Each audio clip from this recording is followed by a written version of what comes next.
আসসালামু আলাইকুম প্রিয় দর্শক। আমরা আমাদের সময় মতোই আজকে অনুষ্ঠান শুরু করছি। বিষয় হচ্ছে আমাদের সাথে আরো অতিথি আসবেন। তো আমাদের অপু ভাই যেহেতু একটু ব্যস্ত, তো ওনার জন্য আগে আগে অনুষ্ঠানটা আমরা শুরু করে দিছি, 1 মিনিট আগে অনুষ্ঠান শুরু করছি। অন্যান্য অতিথিরাও এর মধ্যে আশা করছি সবাই যুক্ত হবেন। তো আমাদের অনুষ্ঠানের বিষয় হচ্ছে নিরপেক্ষ সরকার। তো আসলে নিরপেক্ষ সরকার, নির্বাচন এবং আওয়ামী লীগ ইস্যু, তো তিনটাই হচ্ছে খুবই জটিল ইস্যু।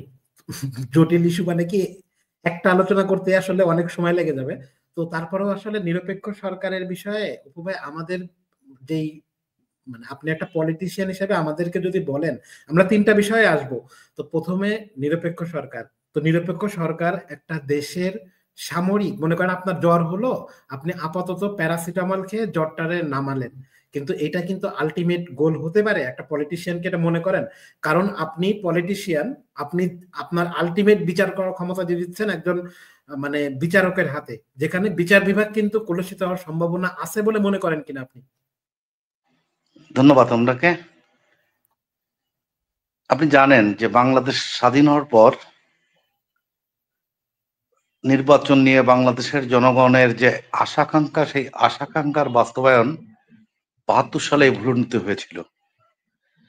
সেদিন যারা রাষ্ট্রীয় ক্ষমতা ছিল তারা নির্বাচনটাকে কলুষিত করার মধ্য দিয়েই নির্বাচনের যাত্রা শুরু করেছিল। তারই ধারাবাহিকতায় ১৯৭৫ সালের ১৫ই আগস্টের পট পরিবর্তনের পর ৭ই নভেম্বর সিপাহী জনতার বিপ্লবের মধ্য দিয়ে শহীদ রাষ্ট্রপতি জিয়াউর রহমান বাংলাদেশের ক্ষমতায় আসীন হন। ৭২ থেকে ৭৫ পর্যন্ত তৎকালীন রাষ্ট্রপতি শেখ মুজিবুর রহমান বাংলাদেশের সকল রাজনৈতিক দলকে নিষিদ্ধ ঘোষণা করে বাকশাল গঠন করেছিলেন। একদলীয় শাসন ব্যবস্থার মধ্য দিয়েই গণতান্ত্রিক পদ্ধতিকে সেদিন নস্যাৎ করা হয়েছিল। শহীদ রাষ্ট্রপতি জিয়াউর রহমান সর্বপ্রথমেই বহুদলীয় গণতন্ত্র তিনি দিয়েছিলেন, বাংলাদেশের মানুষের ভোটের অধিকার ফিরিয়ে দিয়েছিলেন। তার মধ্য দিয়ে এই নির্বাচনের যাত্রা শুরু হয়েছিল। ১৯৮১ সালের ৩০শে মে শহীদ রাষ্ট্রপতি জিয়াউর রহমানকে হত্যার মধ্য দিয়েই আবারও সেই গণতন্ত্র হোঁচট খেল। সামরিক স্বৈরশাসক হোসাইন মোহাম্মদ এরশাদ সেদিন রাষ্ট্রীয় ক্ষমতায় দখল করলো। আমরা সেদিন ছাত্র ছিলাম।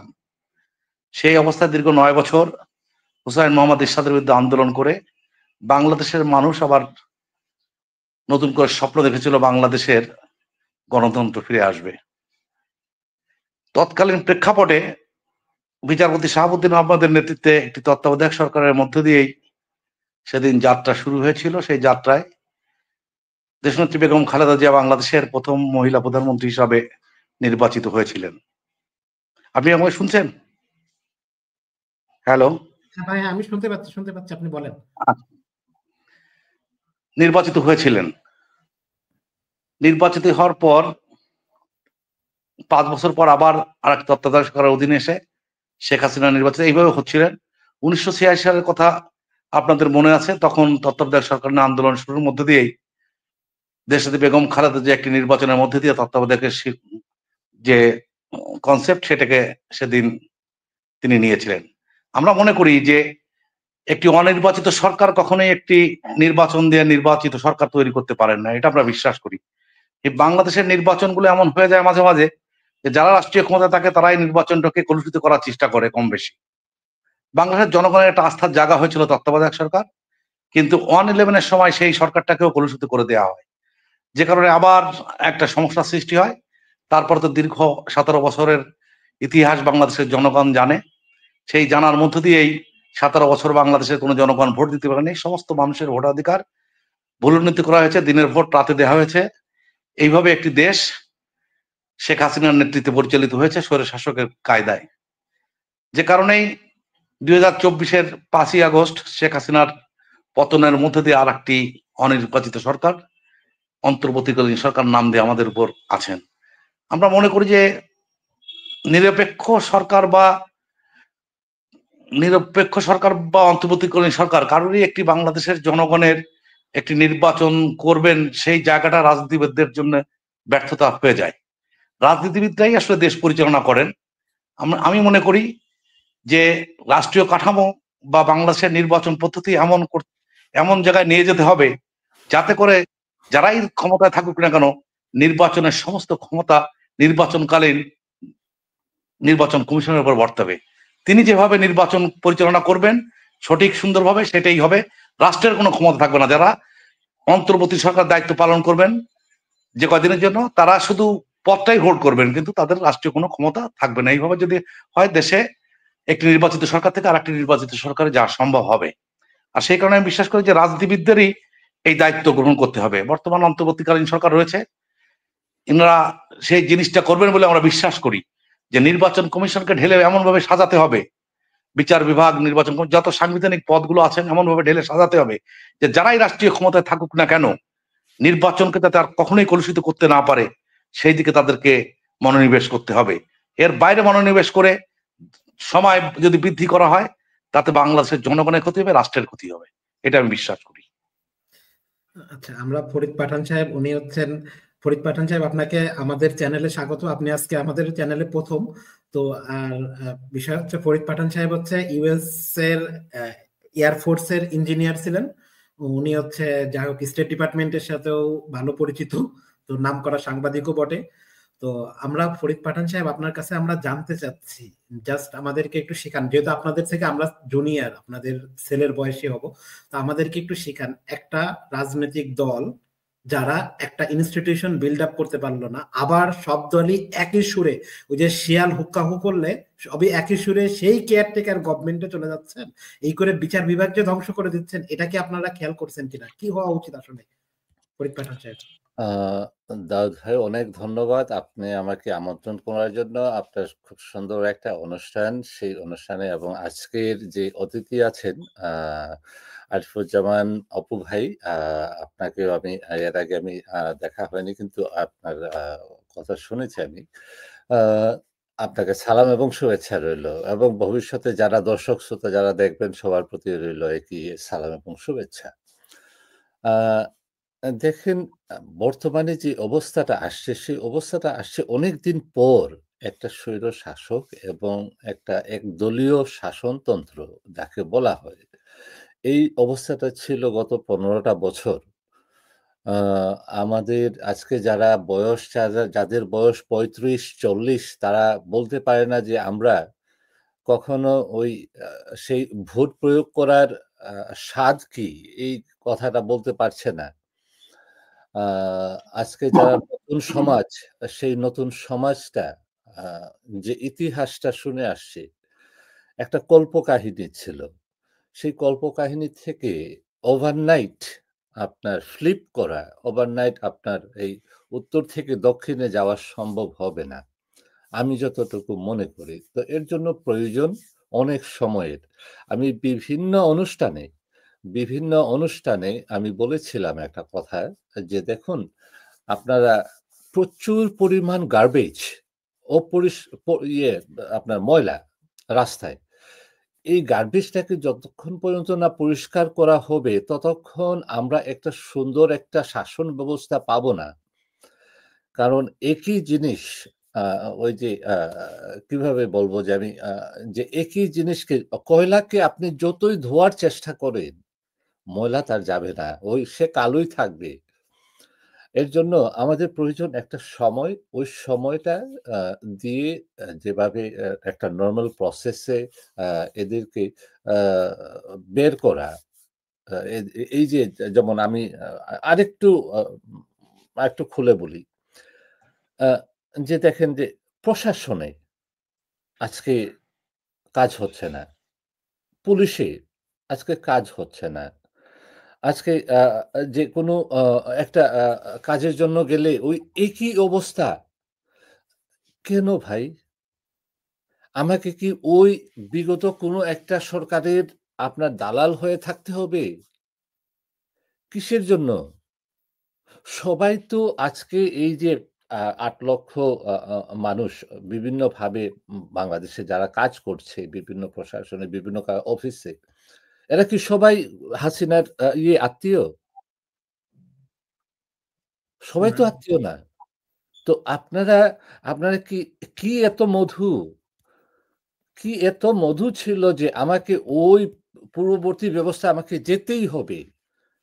তার কারণ হলো ঘুষ।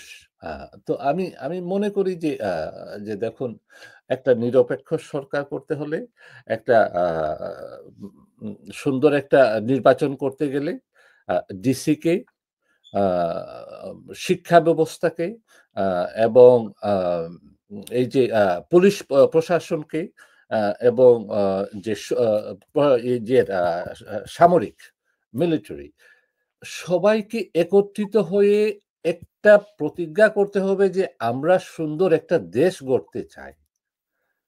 তাইলেই একটা সুন্দর একটা নির্বাচন সম্ভব হবে। আর না হয় ওই যে বাংলাদেশের প্রেক্ষাপটে, বাংলাদেশের যে অবস্থা, সে বাংলাদেশের প্রেক্ষাপটে আমরা কখনো কিন্তু কোনো সময় আমরা কোনো সুন্দর একটা নির্বাচন পাই নাই। শুধু একটা নির্বাচন পেয়েছিলাম ৯০ এ। এই ৯০ এর নির্বাচনের আগেও পাইনি, পরেও পাইনি। সুন্দর একটা নির্বাচন করে ক্ষমতা হস্তান্তর করার। ওই একটা নির্বাচন আমরা পেয়েছিলাম। আ এর গত ১৫ বছরের নির্বাচনের কথা বললে তো এটার কোনো প্রশ্নই আসে না যে কি অবস্থা ছিল। তো এই অবস্থাতে ফিরে যেতে আমাদেরকে আমি মনে করি সময় লাগবে। ইউনূস সাহেবকে কিছু সময় দিতে হবে। বিচার ব্যবস্থাকে সুষ্ঠু বিচার ব্যবস্থা করতে হবে। দেখেন আজকে আমরা বিভিন্ন দেশে আছি। আ আ ফখরুল ভাই এক দেশে আছেন, দাউদ ভাই আপনি আরেক দেশে আছেন, আমি আরেক দেশে আছি। কেন আমাদের ওই দেশগুলাতে শাসন ব্যবস্থা এত ভালো? কেন? তার কারণ কি? বিচার ব্যবস্থা। আপনি জানেন যে কোনো অন্যায় করলে আপনাকে বিচারের কাঠগড়ায় দাঁড়াতে হবে এবং সেই বিচার ব্যবস্থার কোনো মামা, খালা, খালু, দুলাভাই নাই যে আপনার টেলিফোন করে বলবে যে আ আ আ আমার বিচার ব্যবস্থাকে ডান দিকে সরা বা বাম দিকে সরা। তো ১ম এই কথা হলো এটা যে এই বিচার ব্যবস্থা আদালতকে আজকে একদম সুপ্রিম কোর্ট থেকে শুরু করে ডিস্ট্রিক্ট জজ পর্যন্ত, ম্যাজিস্ট্রেট পর্যন্ত, এডিএম পর্যন্ত সবাইকে একটা জিনিস চিন্তা করতে হবে। আমার দেশটাকে আমি ভালোবাসি। সুশাসনের ব্যবস্থা। এই সুশাসন যতদিন পাঠান ভাই আসবে, আবার আবার আসবো আপনার কাছে, আমাদের সবার কাছ থেকে একটু করে শুনে আসি, আবার আসবো। আহ, সুশাসন যতদিন না আসবে ততদিন আমরা এই অবস্থায় আমরা থাকবো চিরজীবন। অনেক ধন্যবাদ দাউদ ভাই। হ্যাঁ, ফখরুল ইসলাম ভাই আপনি, ফখরুল ইসলাম ভাই আমরা আসলে পরিচয় করে দিচ্ছি আমাদের চ্যানেলে। উনি হচ্ছে নয়াকালের সম্পাদক এবং হচ্ছে আমাদের ইসে থাকেন, ইটালিতেই আছেন। ইটালিতে উনি এখন বাংলাদেশে অবস্থান করছেন, কিন্তু উনি আসলে এই দিকেরই, আমাদের ইউরোপেরই মানুষ, আমাদেরই ভাই। তো ভাই আমাদের প্রশ্ন হচ্ছে আপনার কাছে, তো দেখেন নিরপেক্ষ সরকার, বারবার সবাই বলছে নিরপেক্ষ সরকার নিরপেক্ষ সরকার, আমরাও খুব মজা পাচ্ছি, কিন্তু এই করে যে আপনি বিচার বিভাগকে ধ্বংস করছেন, এটা তো আসলে খুব সামরিক একটা বিষয়, মানে খুব দুই একটা টার্ম এরকম হতে পারে, কিন্তু এরপরে তো ইনস্টিটিউশন যে বিল্ড আপ করতে পারেনি, যারা বসে আছে ওখানে তাদের কোনো যোগ্যতাই নাই। তো এই দিয়ে আপনারা কতকাল দেশ চালাবেন, কতকাল এইভাবে চলবে, কি মনে করেন? আহ, অসংখ্য ধন্যবাদ আবু দাউদ ভাই, আমার প্রিয় মানুষ, এবং কি আরো একজন প্রিয় মানুষকে যুক্ত করেছেন, ইঞ্জিনিয়ার ফরিদ পাঠান ভাই। আসসালামু আলাইকুম। আসসালামু আলাইকুম ভাইয়া। বিই জার্মান থেকে যে আপনি সঞ্চালনা করছেন, আপনাকে অসংখ্য ধন্যবাদ জানাচ্ছি। যারা দেখছেন অথবা পরে দেখবেন সকলকে স্বাগত জানাচ্ছি। আসলে গুরুত্বপূর্ণ কয়েকটি বিষয় আজকে আপনারা কথা বলতে এসেছেন, বা আমরাও হাজির হয়েছি: নিরপেক্ষ সরকার এবং নির্বাচন, আর আওয়ামী লীগ ইস্যু। আসলে নিরপেক্ষ সরকারের এই যে কথাটি হঠাৎ করে গত কয়েকদিন থেকে আমরা খুবই আলোচনায় দেখছি বা শুনছি। আমরা গণমাধ্যম কর্মী হিসাবে এই নিরপেক্ষ সরকার নিয়ে মির্জা ফখরুল যে বলেছেন যে আসলে নিরপেক্ষ সরকারের মতো আচরণ করছে না বর্তমান অন্তর্বর্তীকালীন সরকার, তখন থেকে এটাকে নিয়ে আসলে আলোচনার টেবিলে এসেছে এবং সকলে আলোচনা করছে। বাস্তবতা হচ্ছে যে এই যে বর্তমান যে সরকারটি গঠিত হয়েছে ৫ই অগাস্ট গণ অভ্যুত্থানের পরে, আপনারা নিশ্চয়ই জানেন যে সকল দলের মতামত নিয়েই কিন্তু কাজটি করেছে। আমরা দেখেছি যে যখন বিগত সরকার, বিশেষ করে শেখ হাসিনা পালিয়ে যায়, পালিয়ে যাওয়ার পরে সেনাবাহিনীর এবং কি সকল ফোর্স, বাংলাদেশের যতগুলো ফোর্স রয়েছে সকল ফোর্সের সমন্বয়ে সংসদ ভবনের গণভবনে একটা বৈঠক হয়েছে। সেই বৈঠকের পরে হাইকোর্টের বা কোর্টের যে প্রসিডিউর গুলো থাকে, সংবিধানের যে বিষয়গুলো আছে, সেগুলোকে মেনটেন করে মূলত এই অন্তর্বর্তীকালীন সরকারটি গঠন করা হয়েছে। সেখানে নিশ্চয়ই বিএনপিরও মতামত ছিল, এবং কি অন্যান্য যে দলগুলো আছে, জামাত থেকে শুরু করে বা আরো যারা আছে, আওয়ামী লীগ ছাড়া সকলের মতামতের ভিত্তিতে এই সরকারটি এসেছে। এখানে আসলে আমাদেরকে বুঝতে হবে যে এই সরকারটি কেন এসেছে বা এই সরকারটি আসার প্রেক্ষাপটটা কি। আর এই সরকারটিকে মনে করেন আমি দাউদ ভাই অথবা ইঞ্জিনিয়ার ফরিদ ভাইকে একটা জায়গায় নির্বাচিত করলাম। নির্বাচিত করার পর আমাকে দায়িত্ব দেওয়া হয়েছে নির্বাচিত করার জন্য। পরে আমি আবার আপনাদের নিয়ে সমালোচনা করছি। ব্যাপারটা একটু দ্বিপাক্ষিক যে চরিত্র বলি বা আচরণ বলি সেরকম একটা বিষয়টা আমরা মানে বুঝতে পারছি অথবা শুনতে পারছি, বিশ্লেষণ করছি আরকি বিষয়গুলো নিয়ে। যে মির্জা ফখরুল অথবা বিএনপির মতো একটি বৃহৎ রাজনৈতিক দল বিগত 17টি বছর তারা অনেকভাবে চেষ্টা করেছে এই নরবরে সরকারকে, অবৈধ ক্ষমতা সরকারকে ক্ষমতা থেকে বিতাড়িত করতে। কিন্তু তারা আন্দোলন করেছে, সংগ্রাম করেছে, মামলা হামলা জর্জরিত হয়েছে এবং তৃণমূলের অবস্থা খুবই খারাপ। যেহেতু আমি তৃণমূলেই থাকি, তৃণমূলী সাংবাদিকতা করছি। দেখছি যে আসলে তৃণমূলের যে নেতাকর্মীরা ছিল বিএনপি তারা অনেক নির্যাতিত, অনেক ত্যাগী। বাস্তবতা হচ্ছে এরপরে ছাত্র জনতার যে আন্দোলন হয়েছে, গণ অভ্যুত্থানের মতো প্রেক্ষাপট তৈরি করেছে, সেই জায়গা থেকে যে সরকারটি এসেছে তাদের সমর্থনেই কিন্তু এটা এসেছে। ডক্টর ইউনূস প্রধান উপদেষ্টা হয়েছে অথবা আসিফ নজরুল থেকে শুরু করে যারা এসেছেন তারা নিশ্চয় রাজনৈতিক দলগুলোর সাথে আলোচনা করে দিয়েছে। এখন প্রশ্ন হচ্ছে নিরপেক্ষ যে কথাটি বলতে হয়, অনিরপেক্ষ কাজ কি করেছে? বর্তমান সরকার অনিরপেক্ষ কাজ কিছু করেছে, আমরা কি সেটা দেখছি আসলে? সাংবাদিকতার জায়গা থেকেও দেখছি না, সাধারণ জনগণের জায়গা থেকেও বিষয়টি দেখছি না। আসলে বর্তমান সরকার কোনো অনিরপেক্ষ অথবা কারো পক্ষে কোনো কাজ করছে না। বাস্তবতা হচ্ছে বরং আমরা যেটা দেখছি যে বিএনপি একটা বৃহৎ রাজনৈতিক দল, সেটা আমরা সবসময় বলি বা দেখছি যে তাদের যথেষ্ট মানে ভোট রয়েছে, তাদের সমর্থন রয়েছে, নেতাকর্মী রয়েছে। বরং বর্তমান সরকারের পিঠে যদি অন্য একটি সরকারকে চিন্তা করি তাহলে সেটা বিএনপিকে চিন্তা করতে হবে। কেননা কার্যত সকল ক্ষেত্রে এখন বিএনপি কাজ করছে। বিভিন্নভাবে বিএনপি ধরেন যেমন আমরা মাঝে মধ্যে বিশেষ করে পত্র-পত্রিকার বিষয়গুলো দেখেন যে সেখানে আ চাঁদাবাজি বলেন, দ্বন্দ্ব সংঘাত বলেন অথবা নিজেদের মধ্যে কোন্দল বলেন, শোকজ বলেন, বহিষ্কার বলেন, সেগুলো সব বিএনপির মধ্যেই হচ্ছে। তাহলে বিএনপি এখানে এই যে বর্তমান সরকার থেকে অনিরপেক্ষ আচরণ বা নিরপেক্ষতা বর্তমান সরকার বজায় রাখছে না, সেই প্রশ্নটি আসলে তোলার মতো আমি কোনো বিষয় দেখছি না। পাশাপাশি হচ্ছে গিয়ে মাত্র ৫ মাস হয়েছে এই সরকারের বয়স। আমরা জানি যে সকলেই নতুন, একেবারেই নতুন যারা সরকার পরিচালনা করছেন। এবার দেশ পরিচালনা করার জন্য মানুষকে যে জ্ঞান, গরিমা অথবা যে কৌশল বা যে বিষয়গুলো থাকে সেই বিষয়গুলো তো আয়ত্ত করতে একটু সময় লাগবে। সোজা কথা হচ্ছে একটা জাতীয় সরকারের মতোই যদি আমি এটাকে বিশ্লেষণ করি এবং কি সকলের সমন্বিত প্রচেষ্টার, সকলের সমন্বিত মতামতের ভিত্তিতে যে সরকারটি গঠিত হয়েছে, সেটাকে আপনি পক্ষর বা নিরপেক্ষ সেই বিষয়টি যদি সামনে আনতে হয়, তাহলে আমাদেরকে সংস্কার শেষে নির্বাচন পর্যন্ত অপেক্ষা করতে হবে। কিন্তু আমরা আসলে সেই জায়গায় না থেকে আমরা কাদা ছোড়াছুড়ি করছি, কথার পিঠে কথা বলছি এবং বর্তমান সরকারকে বিতর্কিত করার জন্য যেমন বাহিরের ষড়যন্ত্র রয়েছে, পাশাপাশি আওয়ামী লীগ তো রয়েছে, প্রত্যেকদিন বিভিন্ন ইস্যু নিয়ে সামনে আসছে। সেই বিষয়গুলোর মধ্যে আমরা এক ধরনের ঘি ঢালার মতো অবস্থা করছি। যে এই সরকারকে বিতর্কিত করার জন্য, এই সরকারকে বিভিন্নভাবে ষড়যন্ত্রের যে জাল তৈরি হয়েছে সেই জালে ফেলার জন্য বিএনপি নতুন করে কিছু মাত্রা যোগ করছে। যেগুলো আসলে বিএনপির কাছ থেকে আমরা কখনোই মানে কামনা করি না বা প্রত্যাশা করি না। দ্বিতীয় বিষয়টি হচ্ছে কি আমি যে কথাটি বলব যে আপনার যে কেন আসলে অভ্যুত্থানটা হয়েছিল? বিএনপির ৩৬শে জুলাই যে একটি আমরা সবসময় বলছি যে ৫ই অগাস্টের আগের বিএনপি আর এখনকার বিএনপির মধ্যে মাত্র ৫ মাসের একটা পার্থক্য দেখতে পাচ্ছি আমরা। গণমাধ্যম কর্মী হিসেবে তো দেখছি, পাশাপাশি অন্যভাবে সাধারণ জনগণ হিসেবেও দেখছি। ৫ই অগাস্টের আগে বিএনপির আসলে ভাষ্য কি ছিল, ভাষা কি ছিল, তাদের বডি ল্যাঙ্গুয়েজ কি ছিল? সেই জায়গায় তারা কি এখন আছে? নাই। কেন নাই?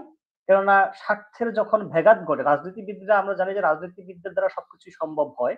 রাজনীতিবিদরা সবসময় নিজেদের স্বার্থটা চিন্তা করে, দলের স্বার্থটা চিন্তা করে। এই যে নির্বাচন করে মরিয়া হচ্ছে বিএনপি, কেন হচ্ছে? এটার একটা প্রেক্ষাপট আছে। এখন এই প্রেক্ষাপটটা যদি আপনি বিশ্লেষণ করতে যান তাহলে দেখবেন যতই দিন যাচ্ছে ততই বিএনপি কিন্তু বিতর্কিত হচ্ছে।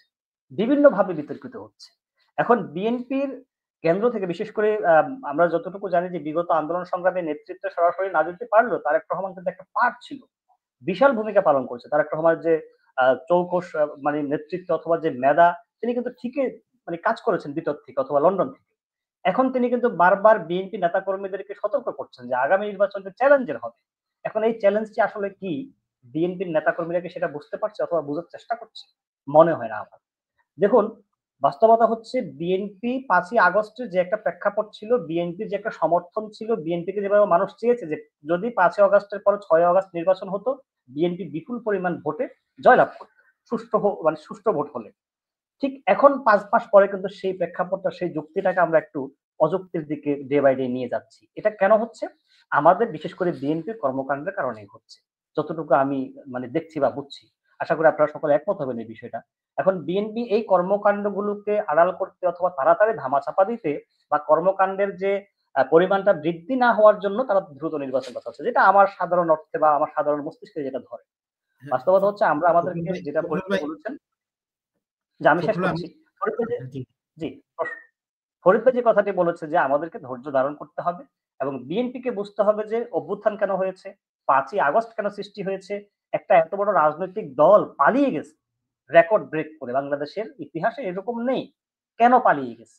কারা পালাতে বাধ্য করেছে? ঠিক এই অবস্থাটি আবার কখনো তৈরি হবে কিনা? যেহেতু এটা ট্রেন্ড শুরু হয়ে গেছে।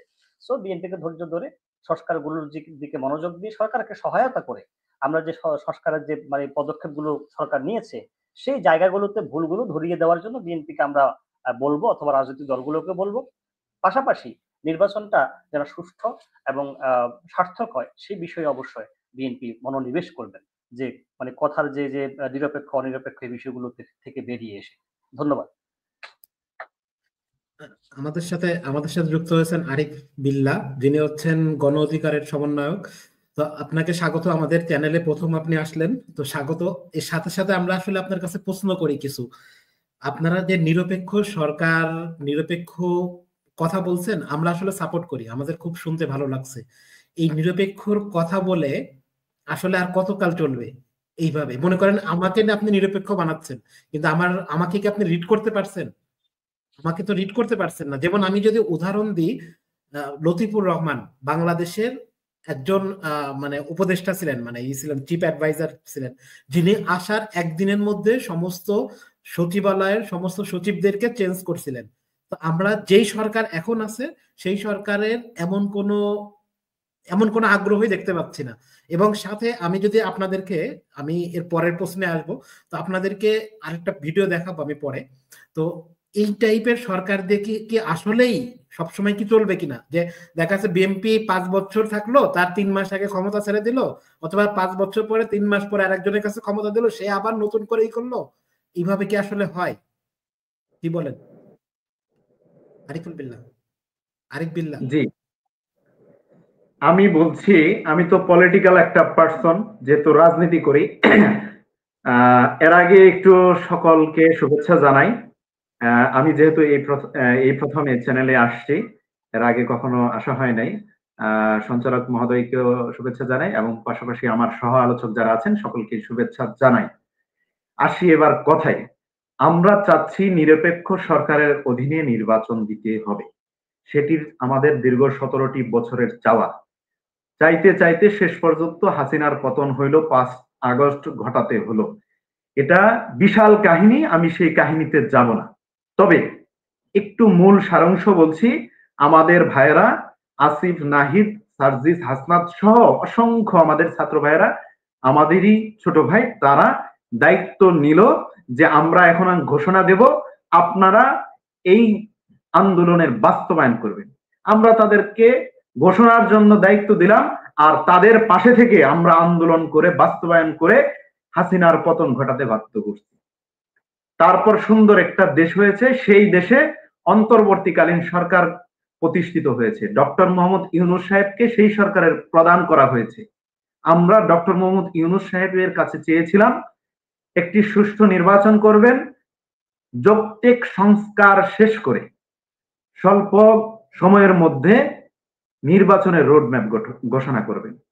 এখন ডক্টর মোহাম্মদ ইউনূস সাহেবের অন্তর্বর্তীকালীন সরকারের মেয়াদ প্রায় 6 মাস পার হয়ে যাচ্ছে। এখন পর্যন্ত ডক্টর মোহাম্মদ ইউনূস সাহেবের এই সরকারটি কোনো ধরনের যৌক্তিক সংস্কার আমাদেরকে দেখাতে পারেন নাই। আমরা এই কথাও বলেছিলাম যে আমরা সময় দিচ্ছি, সেটি আপনাদের জন্য গনিমত। আপনারা যদি সংস্কার করতে পারেন, আগামীর বাংলাদেশে ইতিহাসে আপনাদের নাম স্বর্ণাক্ষরে রচিত থাকবে। আর যদি আপনারা সেই সময়কে গনিমত না মনে করে হেলায় খেলায় শেষ করেন, তাহলে সেটা আপনাদের জন্য দুর্ভাগ্য। আমরা এই কথাও বলেছিলাম, পূর্ববর্তী অন্তর্বর্তীকালীন সরকার কিংবা তত্ত্বাবধায়ক সরকারে যারা ছিলেন, তারা বর্তমানে ইউরোপ আমেরিকায় সিরা প্যান্ট সিরা গেঞ্জি গায়ে দিয়ে ঘোরাফেরা করছে। আমরা চাই না আপনাদের সেই অবস্থা হোক। আমরা চাই আপনারা জনগণের স্বার্থে, দেশের স্বার্থে, মানুষের স্বার্থে প্রত্যেকটা সিস্টেমেটিকের একটি সুন্দর একটা সিস্টেমেটিকে এনে আপনারা একটা নির্বাচনের রোডম্যাপ ঘোষণা করে নির্বাচিত সরকারের অধীনে নির্বাচিত সরকারের হাতে ক্ষমতা হস্তান্তর করুন। তো ইতিমধ্যে আমরা শুধুমাত্র একটা কাজ পেয়েছি, সেটা হলো ছাত্রলীগকে নিষিদ্ধ করা। এরপরে ডক্টর মোহাম্মদ ইউনূস সাহেবের এই সরকারটিকে, এই নরবড় সরকারের কোন ধরনের যৌক্তিক কাজ আমরা পাইনি। স্পষ্ট কথা, শুধুমাত্র রেজওয়ানা হাসান উনি চাচ্ছেন পলিথিন এবং হরণ বন্ধ করতে। যেখানে আমার আইন শৃঙ্খলা বাহিনী ভঙ্গুর হয়ে গেছে, যারা এখন মানে তাদের যে দায়িত্ব কি সেটাই ভুলে গেছে,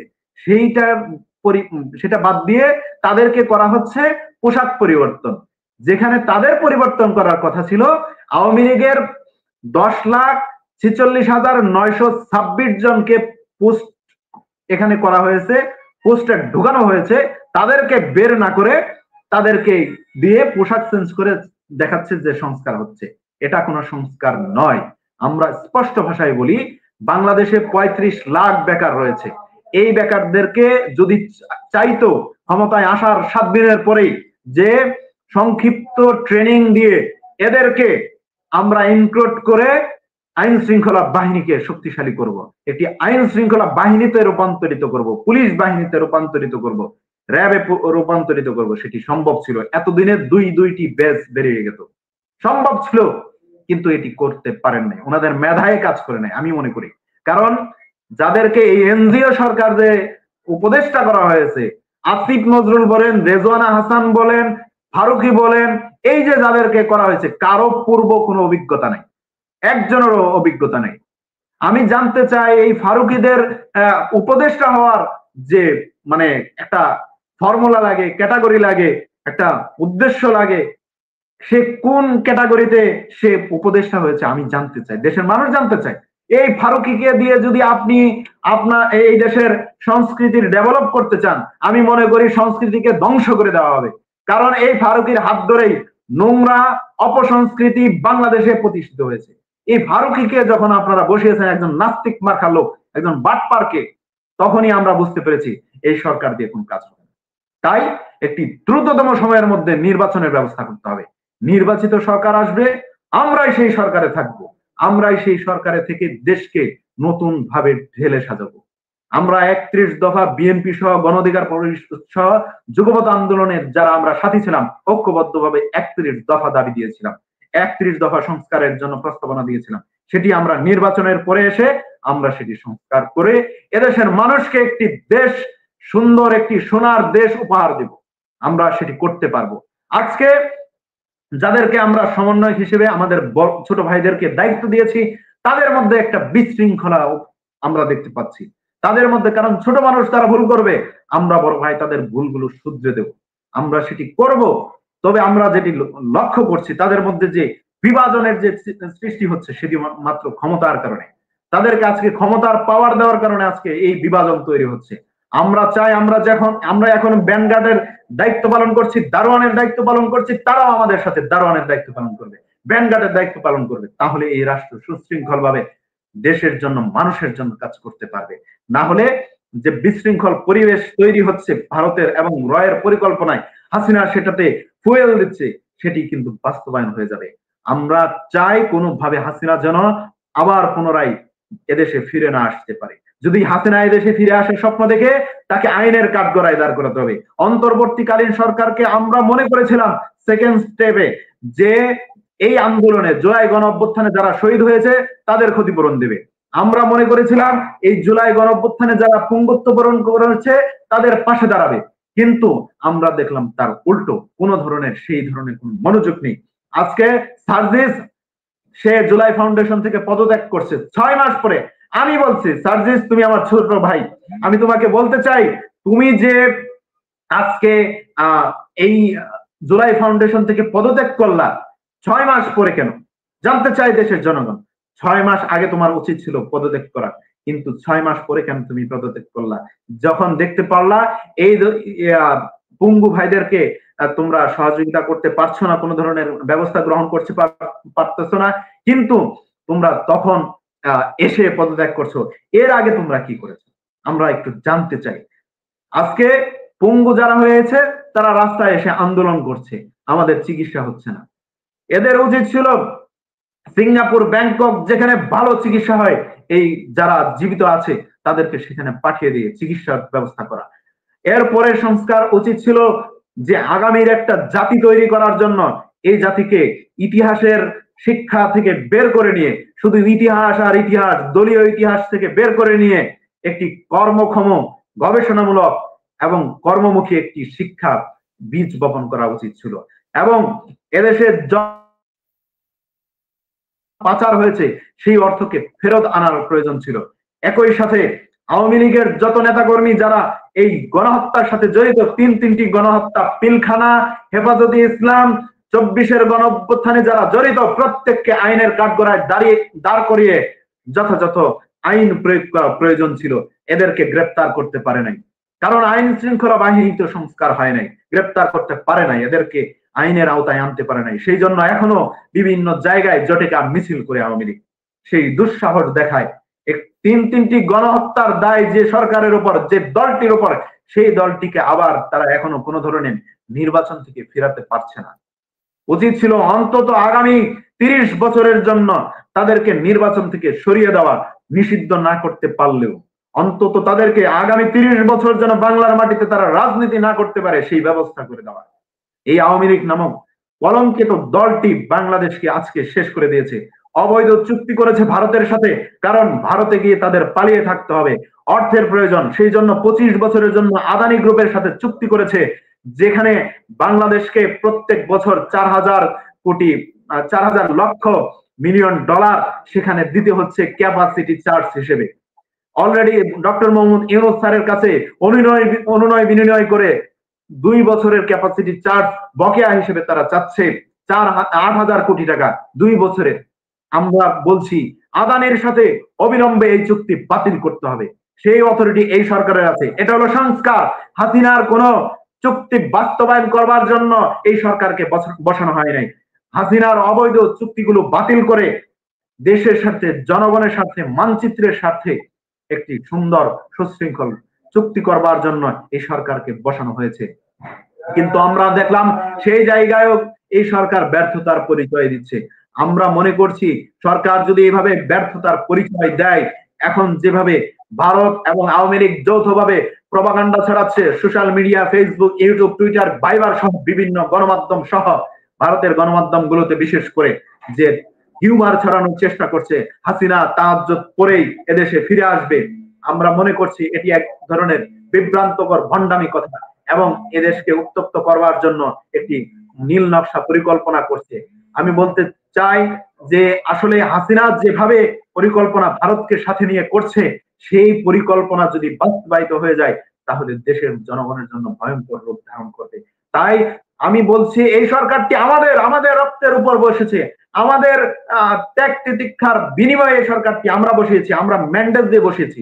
তাই এই সরকারকে যৌক্তিক সংস্কার করে অতি দ্রুততম সময়ের মধ্যে, এই বছরের মাঝামাঝি সময়ের মধ্যে একটি নির্বাচনের রোডম্যাপ ঘোষণা করতে হবে এবং নির্বাচনের ব্যবস্থা করতে হবে। জনগণ যে দীর্ঘ 3টি নির্বাচনে ভোট দিতে পারে নাই, জনগণের আশা আকাঙ্ক্ষার প্রতিফলন ঘটাতে হবে। জনগণ যে রাষ্ট্রের মালিক, জনগণ যে ভোটের মালিক, সেটি প্রমাণ করতে হবে। 100-তে 100, 100-এ 100 ভোট যেন কাস্ট হতে পারে, সেই ব্যবস্থায় ডক্টর মোহাম্মদ ইউনূস সাহেবকে করতে হবে, এই সরকারটিকে করতে হবে। আগামীর বাংলাদেশের জঘন্যতম ইতিহাসের পাতায় এই সরকারের নাম লেখা হবে। আমরা সেটি চাই না। আমরা চাই বাংলাদেশের সোনালী ইতিহাসে এই সরকারের নাম আসুক। ধন্যবাদ। আমরা আসলে আমাদের আরিফুজ্জামান অপু ভাই, ওনার কাছে যাব। ওনার কাছে যাওয়ার আগে আমার যারা ভাই বোন যারা এখানে দেখছেন আমাদেরকে, আমার একটা ছোট প্রশ্ন। দেখেন, আমার ভাই বোন এখনো চিকিৎসা পাচ্ছে না, টাকার অভাব নাই, শুধু টাকা দেবে কে সেই জন্য লোক খুঁজে পাচ্ছে না, আর যাকে দায়িত্ব দেওয়া হয়েছে সে পদত্যাগ করছেন।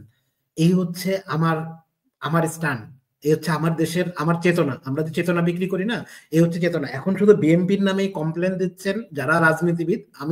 আমি বিএনপির সব থেকে বেশি সমালোচনা করি, ঠিক আছে।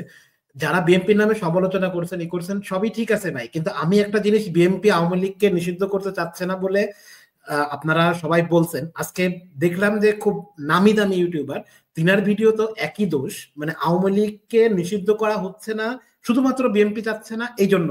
তো আমি বিষয়টা আপনাদেরকে আরেকটু দেখাই, আমাদের যে মাস্টার মাইন্ড মানে প্রধান উপদেষ্টার উপদেষ্টা, তিনি এই সম্পর্কে কি বলছেন, তারপরে আমরা আসবো ভাইয়ের কাছে।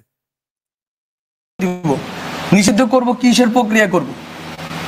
আওয়ামী লীগ যারা বিশ্বাস করে, আওয়ামী লীগে যারা ইমান আছে যাদের, তাদেরকে আমি কিভাবে ডিল করবো? তারা তো আমার সোসাইটিতে আছে, তারা তো নাগরিক। আপনি কি আরেকটা সুযোগ দিবেন ভারত বা অন্য রাষ্ট্রগুলোকে যে এই দেশটাকে বিভাজন করে আরেকটা গণজাগরণ মঞ্চ হবে, আরেকটা এই সেই হবে, এবং এর ভিতর দিয়ে আবার দেশটাকে বিভাজন করা হবে এবং ফ্যাসিবাদকে টিকিয়ে রাখা হবে? এটা বিএনপির ফ্যাসিবাদ হইলেও তো এটা বিরোধিতা আমার করতে হবে।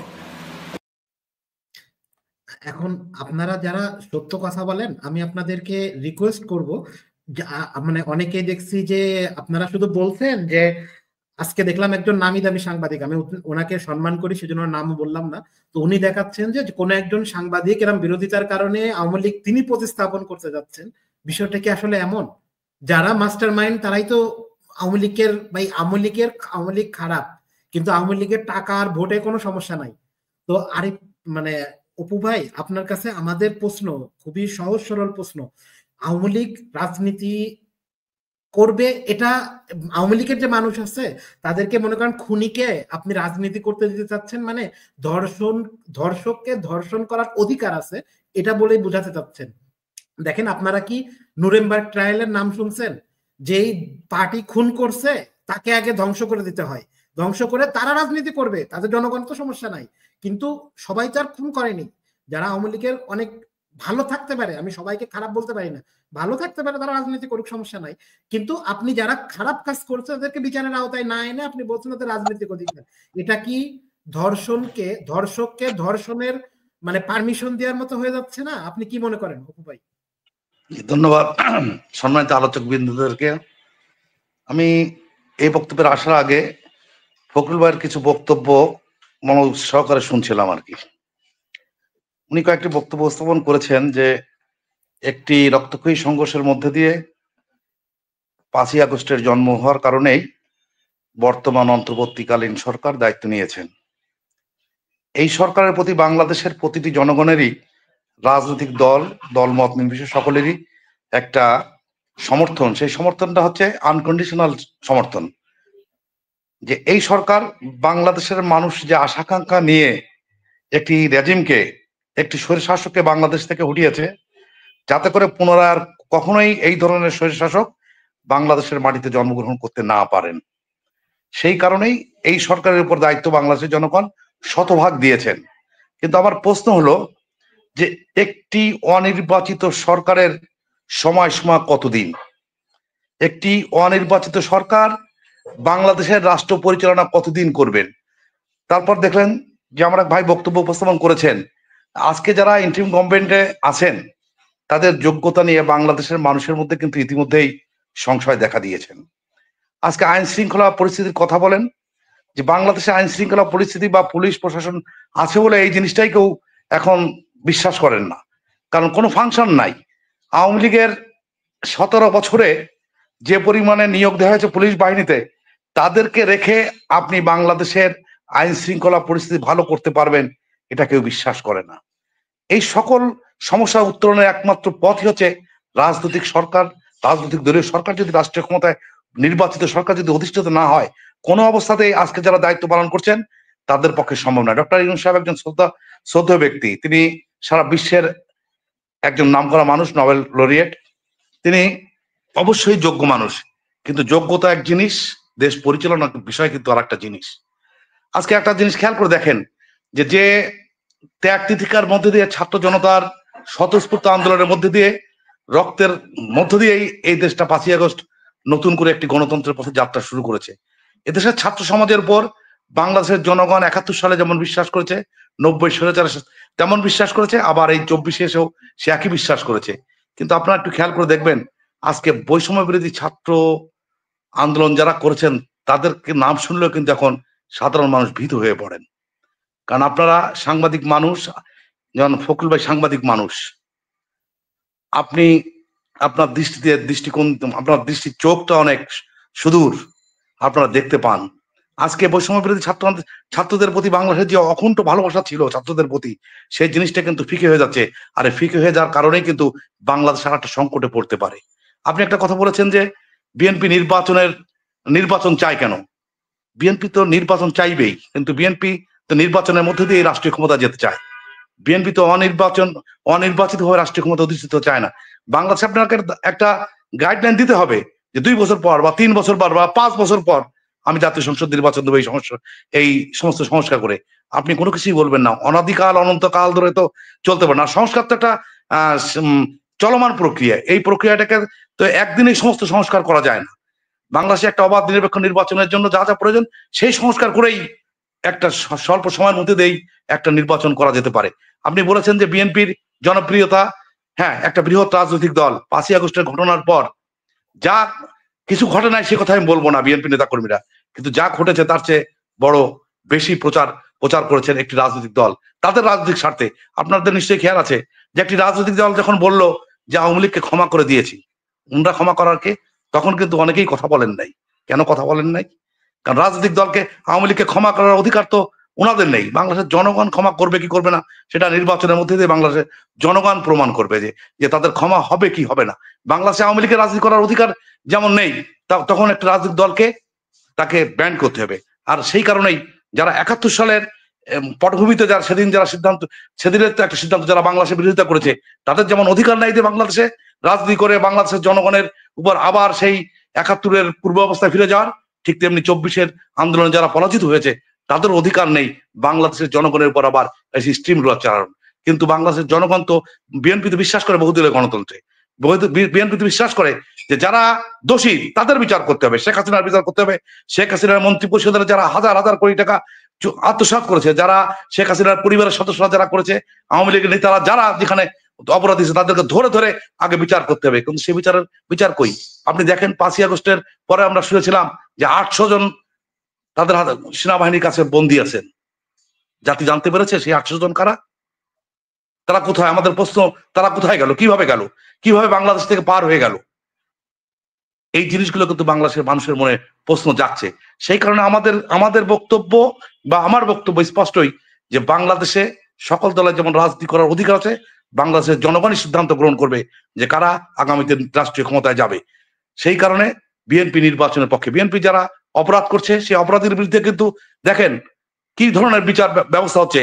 আপনারা বিএনপি 16 বছরে বাংলাদেশের গ্রামে গঞ্জে যত নির্যাতিত হয়েছে, তাদের ব্যবসা বাণিজ্য জমি দখল হয়েছে, সেই দখলটা যখন পুনরুদ্ধার 5ই আগস্টের পরে কেউ করেছে, সেটা হয়ে গেছে চাঁদাবাজি বা দখলদারিত্ব। আর আপনারা দেখেন যে অনেকের ব্যাংক দখল হয়েছিল, আওয়ামী লীগ গ্রামে হসপিটাল দখল হয়েছিল, সেই দখলগুলো যখন আবার সেই দল এখন আবার দখল করেছেন, সেটা দখল হয় না, সেটা পুনরুদ্ধার। এটাই বাংলাদেশের বাস্তবতা আমরা দেখি। সেই কারণে, কারণ বিএনপি একটি বৃহৎ রাজনৈতিক দল, তারপরে আঘাত আসবে এটা আমরা বিশ্বাস করি। কারণ বিএনপির উপর যত আঘাত এসছে, এত আঘাত কিন্তু কোনো রাজনৈতিক দলের আসে নাই। বিএনপির নেত্রী দেশনেত্রী বেগম খালেদা জিয়া, জনাব তারেক রহমান, বিএনপির পরিবারের উপর যে নিষ্ঠুর নির্যাতন হয়েছে, বাংলাদেশের কোন রাজনৈতিক দলের উপর কিন্তু এত নির্যাতন হয়নি। সেই কারণে আমাদের বক্তব্য সুস্পষ্ট যে আমাদের নেতা জনাব তারেক রহমান, বিএনপির ভারপ্রাপ্ত চেয়ারম্যান, তিনি কিন্তু সুস্পষ্টভাবে ঘোষণা বলেছেন যে আগামী নির্বাচন চ্যালেঞ্জিং নির্বাচন, অবশ্যই চ্যালেঞ্জের নির্বাচন। এই নির্বাচনকে বিএনপিকে সেইভাবেই দেখতে হবে যে চ্যালেঞ্জ মোকাবেলা করার জন্য যা যা করার দরকার সেই কাজগুলোই বিএনপি করার চেষ্টা করছে। একটা বৃহৎ রাজনৈতিক দলে সব যে ফেরেশতা, সব যে শয়তান তা না, ভালো মানুষও যেমন আছে, 2-4 জন খারাপ মানুষ আছে। আমরা চেষ্টা করছি, আমাদের নেতা চেষ্টা করছেন সেই খারাপ লোকরা যাতে কোনো ধরনের কোনো খারাপ কাজের সাথে জড়িত হয়ে বিএনপির নাম ভাঙাতে না পারে, সেই জিনিসটা আপনি দেখেন যে বিএনপি যারাই অপরাধ করেছে তারা কিন্তু বিএনপি থাকতে পারেনি, তাদেরকে কিন্তু বিএনপি থেকে বের করে দিয়েছে। এই দৃষ্টান্ত কিন্তু অন্য কোনো রাজনৈতিক দলের ক্ষেত্রে দেখাতে পারবেন না। সেই কারণে আমরা বলতে চাই যে দেশ পরিচালনা করার জন্য একটি নির্বাচিত সরকার প্রয়োজন। আর সেই কারণে আমাদের মাননীয় মহাসচিব মির্জা ফখরুল ইসলাম আলমগীর সাহেব নির্বাচনের কথা বলেছেন। আপনাদেরকে বর্তমান সরকারকে সরকার ডক্টর ইউনূস সাহেবকে বলতে হবে যে আগামী ডিসেম্বর, আগামী জানুয়ারি, যাই হোক একটা কিছু বলতে হবে, তো আমরা নির্বাচন দিতে চাই, আমরা এই সংস্কার বর্তমানে করতে চাই। সংস্কার তো একটা প্রক্রিয়ার বিষয়, চলমান প্রক্রিয়ার বিষয়। এটা আজকে সংস্কার করলে আমার জীবনে হবে না সংস্কার, সেই বিষয়টা কিন্তু সেরকম না। সেই কারণে আমাদের নেতা তারেক রহমান যেমন বলছেন যে বাংলাদেশের জনগণই সিদ্ধান্ত গ্রহণ করবে আগামীতে রাষ্ট্রীয় ক্ষমতায় কারা যাবেন। আগামীতে দেশ কিভাবে চলবে। আমরা তো, আমাদের তো শিক্ষা হয়েছে যে কেউ স্বৈরাচারী কায়দায় দেশ পরিচালনা করে আর বাংলাদেশের রাষ্ট্রীয় ক্ষমতায় থাকতে পারবে না। কারণ বাংলাদেশের জনগণ তাদেরকে যেমন শেখ হাসিনার ব্যবস্থা করেছে, আগামী দিনে যারা করবে তাদেরও সেই কপালে একই অবস্থা হবে। সেই জিনিসটাই কিন্তু সবাই এখন ধারণ করে। আর আমিও আজকের এই অনুষ্ঠানের মাধ্যমে বৈষম্য বিরোধী ছাত্র নেতৃবৃন্দের প্রতি আহ্বান জানাবো, এই আহ্বানটা জানাবো যে আপনারা বাংলাদেশের জনগণের সমর্থন নিয়েই এই আন্দোলনে সফল হয়েছেন, আপনাদের নেতৃত্বে ধরে নিলাম। কিন্তু আপনারা এখন যে আচরণ করছেন, যে ধরনের চলাফেরার স্টাইল, বাংলাদেশের জনগণ কিন্তু এটা ভালোভাবে দেখছেন না। কারণ আপনারা যদি ব্যর্থ হন, এই জাতি ব্যর্থ হবে। আর যদি এই আন্দোলনের ফলাফল যদি ব্যর্থ হয়, তাহলে বাংলাদেশের ভাগ্য কোন দিকে যাবে সেই জিনিসটা ভাবতে হবে। কারণ আমাদের পার্শ্ববর্তী দেশ ভারত, যারা বাংলাদেশের কোনোদিনই ভালো চায় না, কখনোই ভালো চায় না, কোনো অবস্থাতেই ভালো চায় না। ভারত বসে আছে যে বাংলাদেশে একটি বিশৃঙ্খলা অবস্থা সৃষ্টি করে বাংলাদেশকে আবার একটি এমন জায়গায় নিয়ে যা যেখান থেকে বাংলাদেশ যাতে ব্যাক না করতে পারে। সেই কারণেই বর্তমান সরকারকে সঠিক পদক্ষেপ গ্রহণ করতে হবে। নির্বাচিত সরকারের হাতে কিভাবে ক্ষমতা হস্তান্তর করবে সেই দিকে ধাবিত হতে হবে। আইন শৃঙ্খলা পরিস্থিতির উন্নতি করতে হবে। আজকে আপনি আজকে বলেন যে উনি সংস্কার করার সময় দিতে হবে। 6 মাস অনেক সময়। সচিবালয়ের সমস্ত সচিব থেকে পিয়ন পর্যন্ত যারা আওয়ামী লীগের আমলে নিয়োগ প্রাপ্ত, কয়েকজনকে সরিয়েছে। একটা রাষ্ট্র মেরামত করতে কত সময় লাগে? কারণ এই সচিবালয় যারা সাবেক সচিব, যাদেরকে বিএনপির আমলে, তার আমলে যারা নির্যাতিত হয়েছে, তাদেরকে এনে দায়িত্ব দিয়ে সচিবের দায়িত্ব পালন, সচিব, এডিশনাল সেক্রেটারি, জয়েন্ট সেক্রেটারি, সমস্ত দায়িত্ব দেওয়া হোক, তাদেরকে দেওয়া হোক। পুলিশ প্রশাসনে 6 মাসের শর্টকট 3 মাসের একটা টাইম দিয়ে এতদিনে তো 10 লাখ 20 লাখ পুলিশে নিয়োগ দেওয়া যেত। যেগুলো করেই কিন্তু বাংলাদেশের দায়িত্বটা যদি তাদের হাতে দেওয়া যেত, এই পুলিশ দিয়ে, যারা বর্তমানে রয়েছে এই পুলিশ দিয়ে আপনি বাংলাদেশে অবাধ নির্বাচন কেন, কোনো কিছুই করতে পারবেন না। কারণ এই প্রশাসন ভেঙে তছনছ হয়ে গেছে। সব দুর্নীতিবাজ, দুর্নীতিতে আখণ্ডভাবে নিমজ্জিত। কারণ গত সরকার এদেরকে যেভাবে অর্থকড়ি বানিয়ে দিয়েছে, এদের আর বর্তমানে খেটে খাওয়ার কোনো অভ্যাস এদের নাই। আপনারা রাস্তাঘাটে আরেকবার আসবো আপনার কাছে, আপনি থাকেন। আরেকবার থ্যাংক ইউ, ধন্যবাদ। ইস্তিয়াক ভাই, আপনি কি শুনতে পাচ্ছেন? ইস্তিয়াক ভাই, আপনি কি শুনতে পাচ্ছেন? আপনার ক্যামেরাটা অন করতে হবে। আচ্ছা, ইস্তিয়াক ভাই শুনতে পাচ্ছে না। উনি আসলে আসুক, আমরা দেখি ফরিদ পাঠান সাহেব আপনার কাছে যাই। তো দেখেন, আমরা খুব মানে সহজ ভাষায় বলি, মানে পেঁচায় টেচায় না, সহজ একদম বাংলা ভাষায় বলি।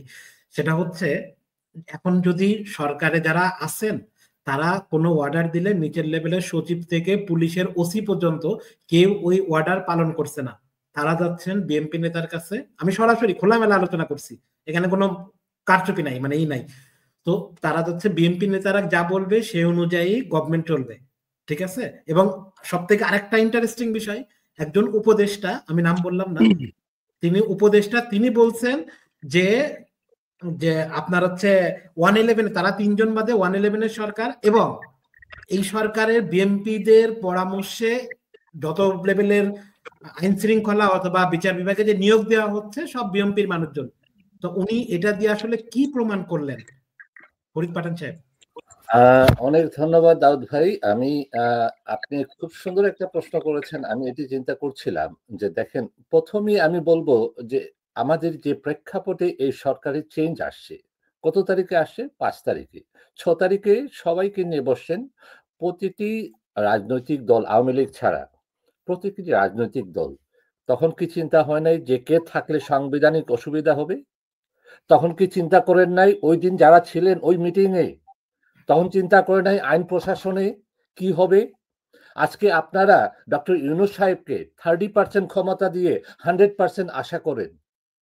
সংবিধানে এখনো চুপ্পু সাহেব রাষ্ট্রপতি, সংবিধানে এখনো ক্ষমতায় ওয়াকার সাহেব আইন ও শৃঙ্খলা দায়িত্বে।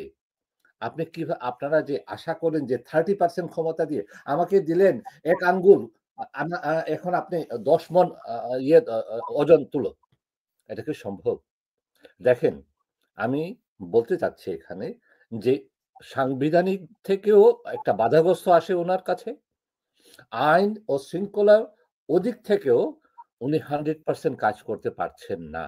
যারা কাজ করছেন তারা 2টা ক্ষমতায় দুজন বসে আছেন, ওনারাও তাদের অবস্থা এমন নড়বড়ে যে তার নিচের যে লেভেলগুলো আছে সেই লেভেলগুলাতে তার উপর আরো 4-5টা ক্ষমতা তার ঘাড়ের উপর বসে আছে।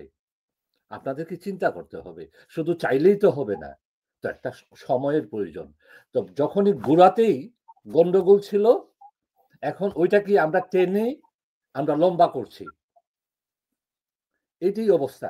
আজকে দেখেন যে ডোনাল্ড ট্রাম্প কি করেছেন, একটা কলমের খোঁচায় উনি বাইডেন প্রশাসনের শত শত এক্সিকিউটিভ অর্ডারকে উনি ক্যান্সেল করে দিচ্ছেন।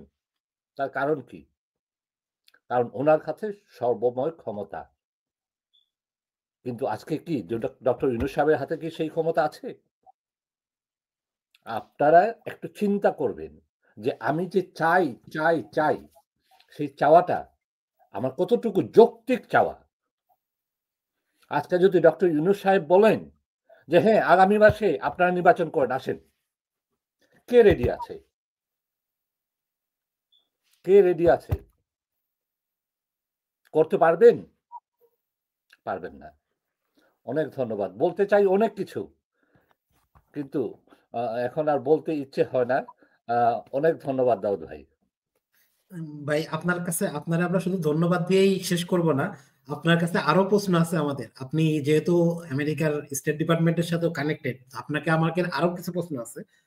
প্রশ্ন হচ্ছে, দেখেন ভারতের সাথে যতগুলা বিদ্যুৎ চুক্তি হয়েছিল সেইগুলা এখনো রিভিউ করা হয়নি, এবং যেই হারে ভারতকে শেখ হাসিনা সরকার টাকা দিচ্ছিল না, ইনস্টলমেন্ট যেটা, যে টাকাটা দিচ্ছিল, কিস্তি যেটাকে বলে, তো এই কিস্তি যে হারে দিচ্ছিল ইউনূস সরকার এর থেকে বাড়াই দিচ্ছেন। এবং ডক্টর ইউনূস বলছেন ভারতের মানচিত্র বাদে, ভারত বাংলাদেশের মানচিত্র বাদে ভারতের মানচিত্র হয় না, বাংলা এবং ভারতের মানচিত্র বাংলাদেশের, মানে একে অপরের পরিপূরক, সব ঠিক আছে। তো আপনি কি মনে করেন এই চুক্তিগুলা কি আসলে রিভিউ করা উচিত কিনা? দেখেন আদানি, আমি আমাদের টোটাল ক্যাপাসিটি আছে বাংলাদেশে ন্যাশনাল গ্রিড লাইনে 29,000 মেগাওয়াট। এর মধ্যে আদানি গ্রুপ সাপ্লাই করছে 1600 মেগাওয়াট। যে গাড্ডায় ঝাড়খণ্ডে যে পাওয়ার প্ল্যান্টটা আছে, সেই পাওয়ার প্ল্যান্টের যে কয়লা ভিত্তিক পাওয়ার প্ল্যান্টটা, সেই পাওয়ার প্ল্যান্টটা কয়লা নিয়ে আসতেছে ইয়া থেকে, অস্ট্রেলিয়া থেকে। এবং সেই কয়লার উপরও যে বিভিন্ন দুর্নীতি, সেই দুর্নীতির জন্য আমেরিকা আদানিকে একটা অ্যারেস্ট ওয়ারেন্ট আপনার জারি করেছে। বিভিন্নভাবে তার দুর্নীতি, বিভিন্ন সরকারের সাথে বিভিন্ন প্রশাসনিকভাবে যেভাবে যে দুর্নীতি করেছে সেই দুর্নীতির উপর। তো এই 1600 মেগাওয়াট আমাদেরকে দেখতে হবে যে আমরা কত মেগাওয়াট আমাদের দেশে টোটাল ডিমান্ড। আমাদের দেশে টোটাল ডিমান্ড আছে 16,000 মেগাওয়াট। 16,000 মেগাওয়াট আমরা দরকার, কিন্তু আমরা পাচ্ছি হলো 12,000 মেগাওয়াট। 4,000 মেগাওয়াটের এই যে গ্যাপ, লোড শেয়ারিং, এই লোড শেয়ারিংটা আমরা করতে পারছি না। কারণ কি? আমরা বিল দিচ্ছি 29,000 মেগাওয়াটের। এই 29,000 মেগাওয়াট থেকে আমরা পাচ্ছি হলো মাত্র 12,000 মেগাওয়াট। তার কারণ কি? যে প্রতিটা power plant 40% power plant shutdown, কিন্তু বিল নিয়ে যাচ্ছে ডিপিডিবিডব্লিউ থেকে, বাংলাদেশ পাওয়ার ডেভেলপমেন্ট বোর্ড থেকে বিল নিয়ে যাচ্ছে। কাকে আমি বলবো? এই যে আপনার যে বিল আদানির $800 মিলিয়ন, হুইচ ইজ 80 কোটি টাকা। 80 হোল্ড অন, হ্যাঁ, $80 কোটি, 80 কোটি ডলার, $800 মিলিয়ন বিল। তারা বলছে যে জুনের ভিতর যদি না দেওয়া হয় তাহলে তাদের ওই যে ভেড়ামারা দিয়ে যে লাইনটা আসছে সেটা তারা শাটডাউন করে দিবে। এবং যদি শাটডাউন যদি হয়, যে 12,000 মেগাওয়াটের যে আমরা ডিমান্ড বর্তমানে আমরা পাচ্ছি ন্যাশনাল গ্রিড লাইনে, এর মধ্যে এই যে 1600 মেগাওয়াট যদি বন্ধ হয়ে যায়, তাহলে ইজ অ্যাবাউট 12% আরো কমে যাবে পাওয়ার। যদি কমে যায় তাহলে পুরো ন্যাশনাল গ্রিড লাইনে যে শর্টেজ দেখা দেবে, বাংলাদেশে একটা অন্ধকারের যুগে যাবে। আমরা এই যে আপনার অনেক কথা, আপনার কিভাবে এই ইয়েগুলা পেমেন্ট গুলা দেওয়া হবে। আমরা যে পেমেন্টটা দেওয়ার কথা ছিল মাত্র 1600 টাকা প্রতি কিলোওয়াট, আমরা ওটা সাইন করেছি 22 টাকা প্রতি কিলোওয়াট। 22 টাকা। আমার নিজের ঘরে আমি কেন তৈরি করি না পাওয়ার প্ল্যান্ট? ওইটা তৈরি করলে আমার খরচ পড়ে 9 টাকা পার কিলোওয়াট। আমার নিজের জায়গায় তৈরি করব আমার পাওয়ার প্ল্যান্ট, কেন আমি তার দেশে ওখানে তার কাছে জিম্মি থাকবো? তার কারণ হলো চুরি, ডাকাতি। কি বলবো ভাই? আমার যেদিকে তাকাই সেদিকেই। শুধু খাই, খাই, খাই, খাই। এছাড়া আর কোনো কিছুই নাই। অনেক ধন্যবাদ। আচ্ছা, ইস্তিয়াক ভাই আপনি কি শুনতে পাচ্ছেন? আপনার ক্যামেরাটা একটু অন করবেন। ইস্তিয়াক ভাই। আসলে জি ধন্যবাদ, আমি শুনতে পাচ্ছি। আসলে আমার এই জায়গায় একটু কারেন্ট চলে গেছে, তো এই জন্য আমি আচ্ছা একটু আচ্ছা মানে কি কথা বলতে আচ্ছা যাচ্ছি। আচ্ছা ঠিক আছে ইস্তিয়াক ভাই, আপনার কাছে, আপনি যেহেতু একজন আইনজীবী, তো আপনার কাছে আমাদের সহজ সরল প্রশ্ন। 72-এর সংবিধান, 72-এর সংবিধান যেটা রচনা হয়েছিল, সেটা কি শেখ মুজিব কোন ইলেকশনের মাধ্যমে আমাদের জনগণের মতামত নিয়ে কি করছিল কিনা, আর সেই সংবিধান বাতিল হওয়া উচিত মনে করেন কিনা? অসাধারণ একটা প্রশ্ন করছেন। এই প্রশ্নটা আমি ভাবছিলাম এই দিকেই আমি হেডেড হব। আপনাকে অসংখ্য ধন্যবাদ এবং উপস্থিত সবাইকে অভিবাদন। প্রথমে আমি এই প্রশ্নটা যাওয়ার আগে একটা মন্তব্য করি, সেটা হলো ছাত্রদেরকে অসংখ্য ধন্যবাদ। যেই হাজার হাজার মানুষ প্রাণ দিয়েছে তাদেরকে ধন্যবাদ, যাদের কারণে আজকে আমরা সত্যিকার অর্থে এই তৃতীয় মুক্তিযুদ্ধের একটা স্বাধীনতা অর্জন করতে পেরেছি। একই সাথে আমি লানত এবং ঘৃণা জ্ঞাপন করি আমির খসরু মাহমুদ চৌধুরী, ব্যারিস্টার রুমিন ফারহানা এবং হারুনুর রশিদ এবং হাসান মাহমুদ টুকু, যারা বিএনপি নামধারী, এবং একই সাথে জামায়াতের আমির শফিকুর রহমান এবং ডক্টর তাহেরের প্রতি আমি ঘৃণা প্রকাশ করি।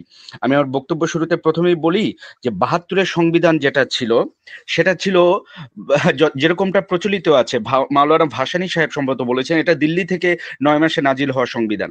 এই সংবিধান জনগণের ম্যান্ডেটকে পূরণ করেনি। এই সংবিধান 7ই মার্চের ভাষণের সংবিধান না। এই সংবিধান বাঙালির 23 বছরের কষ্টের সংবিধান না। এই সংবিধান গণভোটে রেফারেন্ডামে পাশ হওয়া কোনো সংবিধান না। এই সংবিধান আমাদের উপরে চাপিয়ে দেওয়া সংবিধান। এই সংবিধান রবীন্দ্রনাথকে পুনর্প্রতিষ্ঠা এবং 47-কে ডিনাই করার সংবিধান। এবং এই সংবিধান এর আলোকেই যে বর্তমানে যে আমি যে কয়েকটা নাম বললাম, যেমন হারুনুর রশিদ সাহেব, তিনি একটা কথা বলেছেন, আমি এটা খুব মানে কষ্ট পেয়েছি, যে যারা 72-এর সংবিধান মানে না তারা বেজন্মা। তাহলে যারা 47-এর সংবিধান মানে না তারা কারা? তারা তাহলে পিতৃ পরিচয়হীন। 72-এর সংবিধানের সবচেয়ে বড় ব্ল্যান্ডার হচ্ছে 47-কে স্পেসিফিক্যালি অ্যাডমিট না করা। যদি 47 না থাকে তাহলে কোনো 71 হয় না। যদি 71 না থাকে তাহলে 24 হয় না। বাংলাদেশের অস্তিত্বের সাথে, এই অঞ্চলের মানুষের অস্তিত্বের সাথে, স্বাধীনতার স্বাদের সাথে অবশ্যই 1947 ওতপ্রোতভাবে জড়িত। এবং 1947-এর স্বাধীনতা যে কি স্বাধীনতা, সেটা বুঝার জন্য আপনাকে একটা জিনিসই শুধু নিজের চোখের সামনে দেখতে পারবেন, সেটা হচ্ছে 1947-এর স্বাধীনতা হচ্ছে সেইটা যেটা হচ্ছে গরু কাটলে ভারতে মুসলমানদেরকে হত্যা ধর্ষণ করা হয়, কিন্তু বাংলাদেশে সেটা করা হয় না। এটা হলো সেই স্বাধীনতা। এটা হচ্ছে সেই স্বাধীনতা যে স্বাধীনতার মাধ্যমে আজকে মসজিদে আজান দেয়া যায়। এটা হলো সেই স্বাধীনতা যে স্বাধীনতার মাধ্যমে 1,47,570 square kilometre red cliff line খচিত মানচিত্র পাওয়া গেছে। এবং 1971 সালে কিন্তু কোনো নতুন মানচিত্র তৈরি হয় নাই। সেই সীমানার উপরেই একটা নতুন সরকার এবং রাষ্ট্র ব্যবস্থার আবির্ভাব ঘটেছে। সুতরাং আমাদের এই মহান মুক্তিযুদ্ধ তিনটা, 47, 71 এবং 24, তিনটাই গুরুত্বপূর্ণ। কিন্তু কেউ দেখলাম কেউ না, অনেকেই শুধুমাত্র 71 থেকে আমাদের ইতিহাস শুরু করে। 71-এর ইতিহাস থেকে তো আমাদের ইতিহাস শুরু হয় নাই। আমাদের ইতিহাস শুরু হয়েছে 47 থেকে, 46 থেকে। জিন্না, নেহেরু, ভাসানী, আমাদের যোগেন মন্ডল, এরা কোথায়? ইতিহাসের পাতায় নাই, এদেরকে ডিলিট করে দেওয়া হয়েছে। এখন আমি যেটা বলবো যে 72-এর সংবিধানের পরে এখন যে সংবিধানটা আসতেছে সেটাও আর একটা 72-এর সংবিধান, কারণ এইটা রেফারেন্ডামের মাধ্যমে আসার পরিকল্পনা নাই। এটা দেখা যাচ্ছে যে একজন আমেরিকান নাগরিক যিনি আটলান্টিক কাউন্সিলের ফেলো আলী রিয়াজ, তিনি একটা সংবিধান আইসার দ্বিকক্ষ বিশিষ্ট আমাদের উপরে চাপিয়ে দিচ্ছে, বহুত্ববাদ চাপিয়ে দিচ্ছে, এবং চাপিয়ে দিয়ে উনি এটা অটো পাস করে নিতে চাইছে। কিন্তু এই জায়গায় কিন্তু আমার প্রথম থেকেই দাবি যে গণভোট হইতে হবে। আপনি 72-এর সংবিধান দেন, আমি সেটা মানবো। আমি 72-এর সংবিধানকে কোরআনের উপরে মানবো, কিন্তু আমার শর্ত একটা, আপনি এটাকে রেফারেন্ডামে পাস করাইতে হবে। আপনি রেফারেন্ডাম করবেন না, আপনি এসে বলবেন এটা মুক্তিযুদ্ধের চেতনা, কোথায়? তাহলে রেফারেন্ডাম করতে ভয় কি? সে সময় 99% মানুষ স্বাধীনতার পক্ষে ছিল, দুই একটা স্কাউন্ডাল ছাড়া। তাইলে সেই সময় কেন আপনি ৭২-এর সংবিধান গণভোটে পাশ করাইতে পারলেন না? ব্যাপারটা কি ছিল? ব্যাপারটা ছিল যে এই সংবিধান ৪৭-কে ডেনাই করা এবং জনগণের স্বার্থকে অস্বীকার করা। এখন আমি ভাই আরেকটা বিষয়ের দিকে আমি চলে যাব, যে ছাত্র এবং বিএনপিদের মধ্যে দূরত্ব সৃষ্টি হচ্ছে না, সৃষ্টি করা হচ্ছে। এটাই ভারতের সফলতা। আপনি দেখবেন, আমি প্রথমে বলেছি জামাতের ডক্টর শফিকুর রহমান, এবং এইখানে কয়েকজন আলোচক ও বিজ্ঞ আলোচক সুন্দর করে বললেন শফিকুর রহমানের ভূমিকা। আপনি দেখেন কি রহস্যময় ব্যক্তি সে কিন্তু আওয়ামী লীগকে ক্ষমা করে দেয়। কারণটা কি জানেন? একটু অ্যাঙ্গেল মিলান। ডক্টর তাহের, তার ব্যক্তিত্ব রহস্যময়। এটা নিয়ে ইলিয়াস ভাইও কথা বলেছেন, দেশপ্রেমী সাংবাদিক, প্রশ্নাতীত ভাবে উনি দেশপ্রেমী, এটা নিয়ে কোনো মন্তব্য করার সুযোগ নেই। এরপরে দেখেন ব্যারিস্টার রুমিন ফারহানা, তিনিও বলে আওয়ামী লীগ ছাত্রলীগ নিষিদ্ধ করার আমরা কে, এবং আওয়ামী লীগের পেজগুলো থেকে তার এই কোডটাকে রেকর্ড করা হয়। এরপরে আপনি আসেন আমির খুশরু মাহমুদ চৌধুরী, তিনি অমিত শাহের সামনে গিয়ে সিজদায় অবনত হয়ে যায় পারলে। এরপরে আপনি যদি আসেন হারুনুর রশিদ, তিনি তো একেবারে, হারুনুর রশিদ আর চিন্ময় জঙ্গির বক্তব্য তো এক। চিন্ময় জঙ্গিও তো বলেছে ৭২-এর সংবিধান সেটাকে মানতে হবে, এই ভিডিও তো এখনো আছে। তো হারুনুর রশিদ যদি ৭২-এর সংবিধান চায়, তাহলে চিন্ময় দোষ করছে কি? আমার প্রশ্ন এটা। তো সেই একই ন্যারেটিভে তো এই কয়েকজন কথা বলছে। এজন্যই বেগম খালেদা জিয়ার প্রেস সচিব বলেছিলেন যে এখন বুঝতে পারতেছি কেন বিএনপি চূড়ান্ত মুহূর্তে এসে আন্দোলনে ব্যর্থ হয়েছে। আমি আত্মবিশ্বাসের সাথে বলতে পারি, আমি ২৮ অক্টোবরে একজন রক্ত দেওয়া যুদ্ধাহত সৈনিক।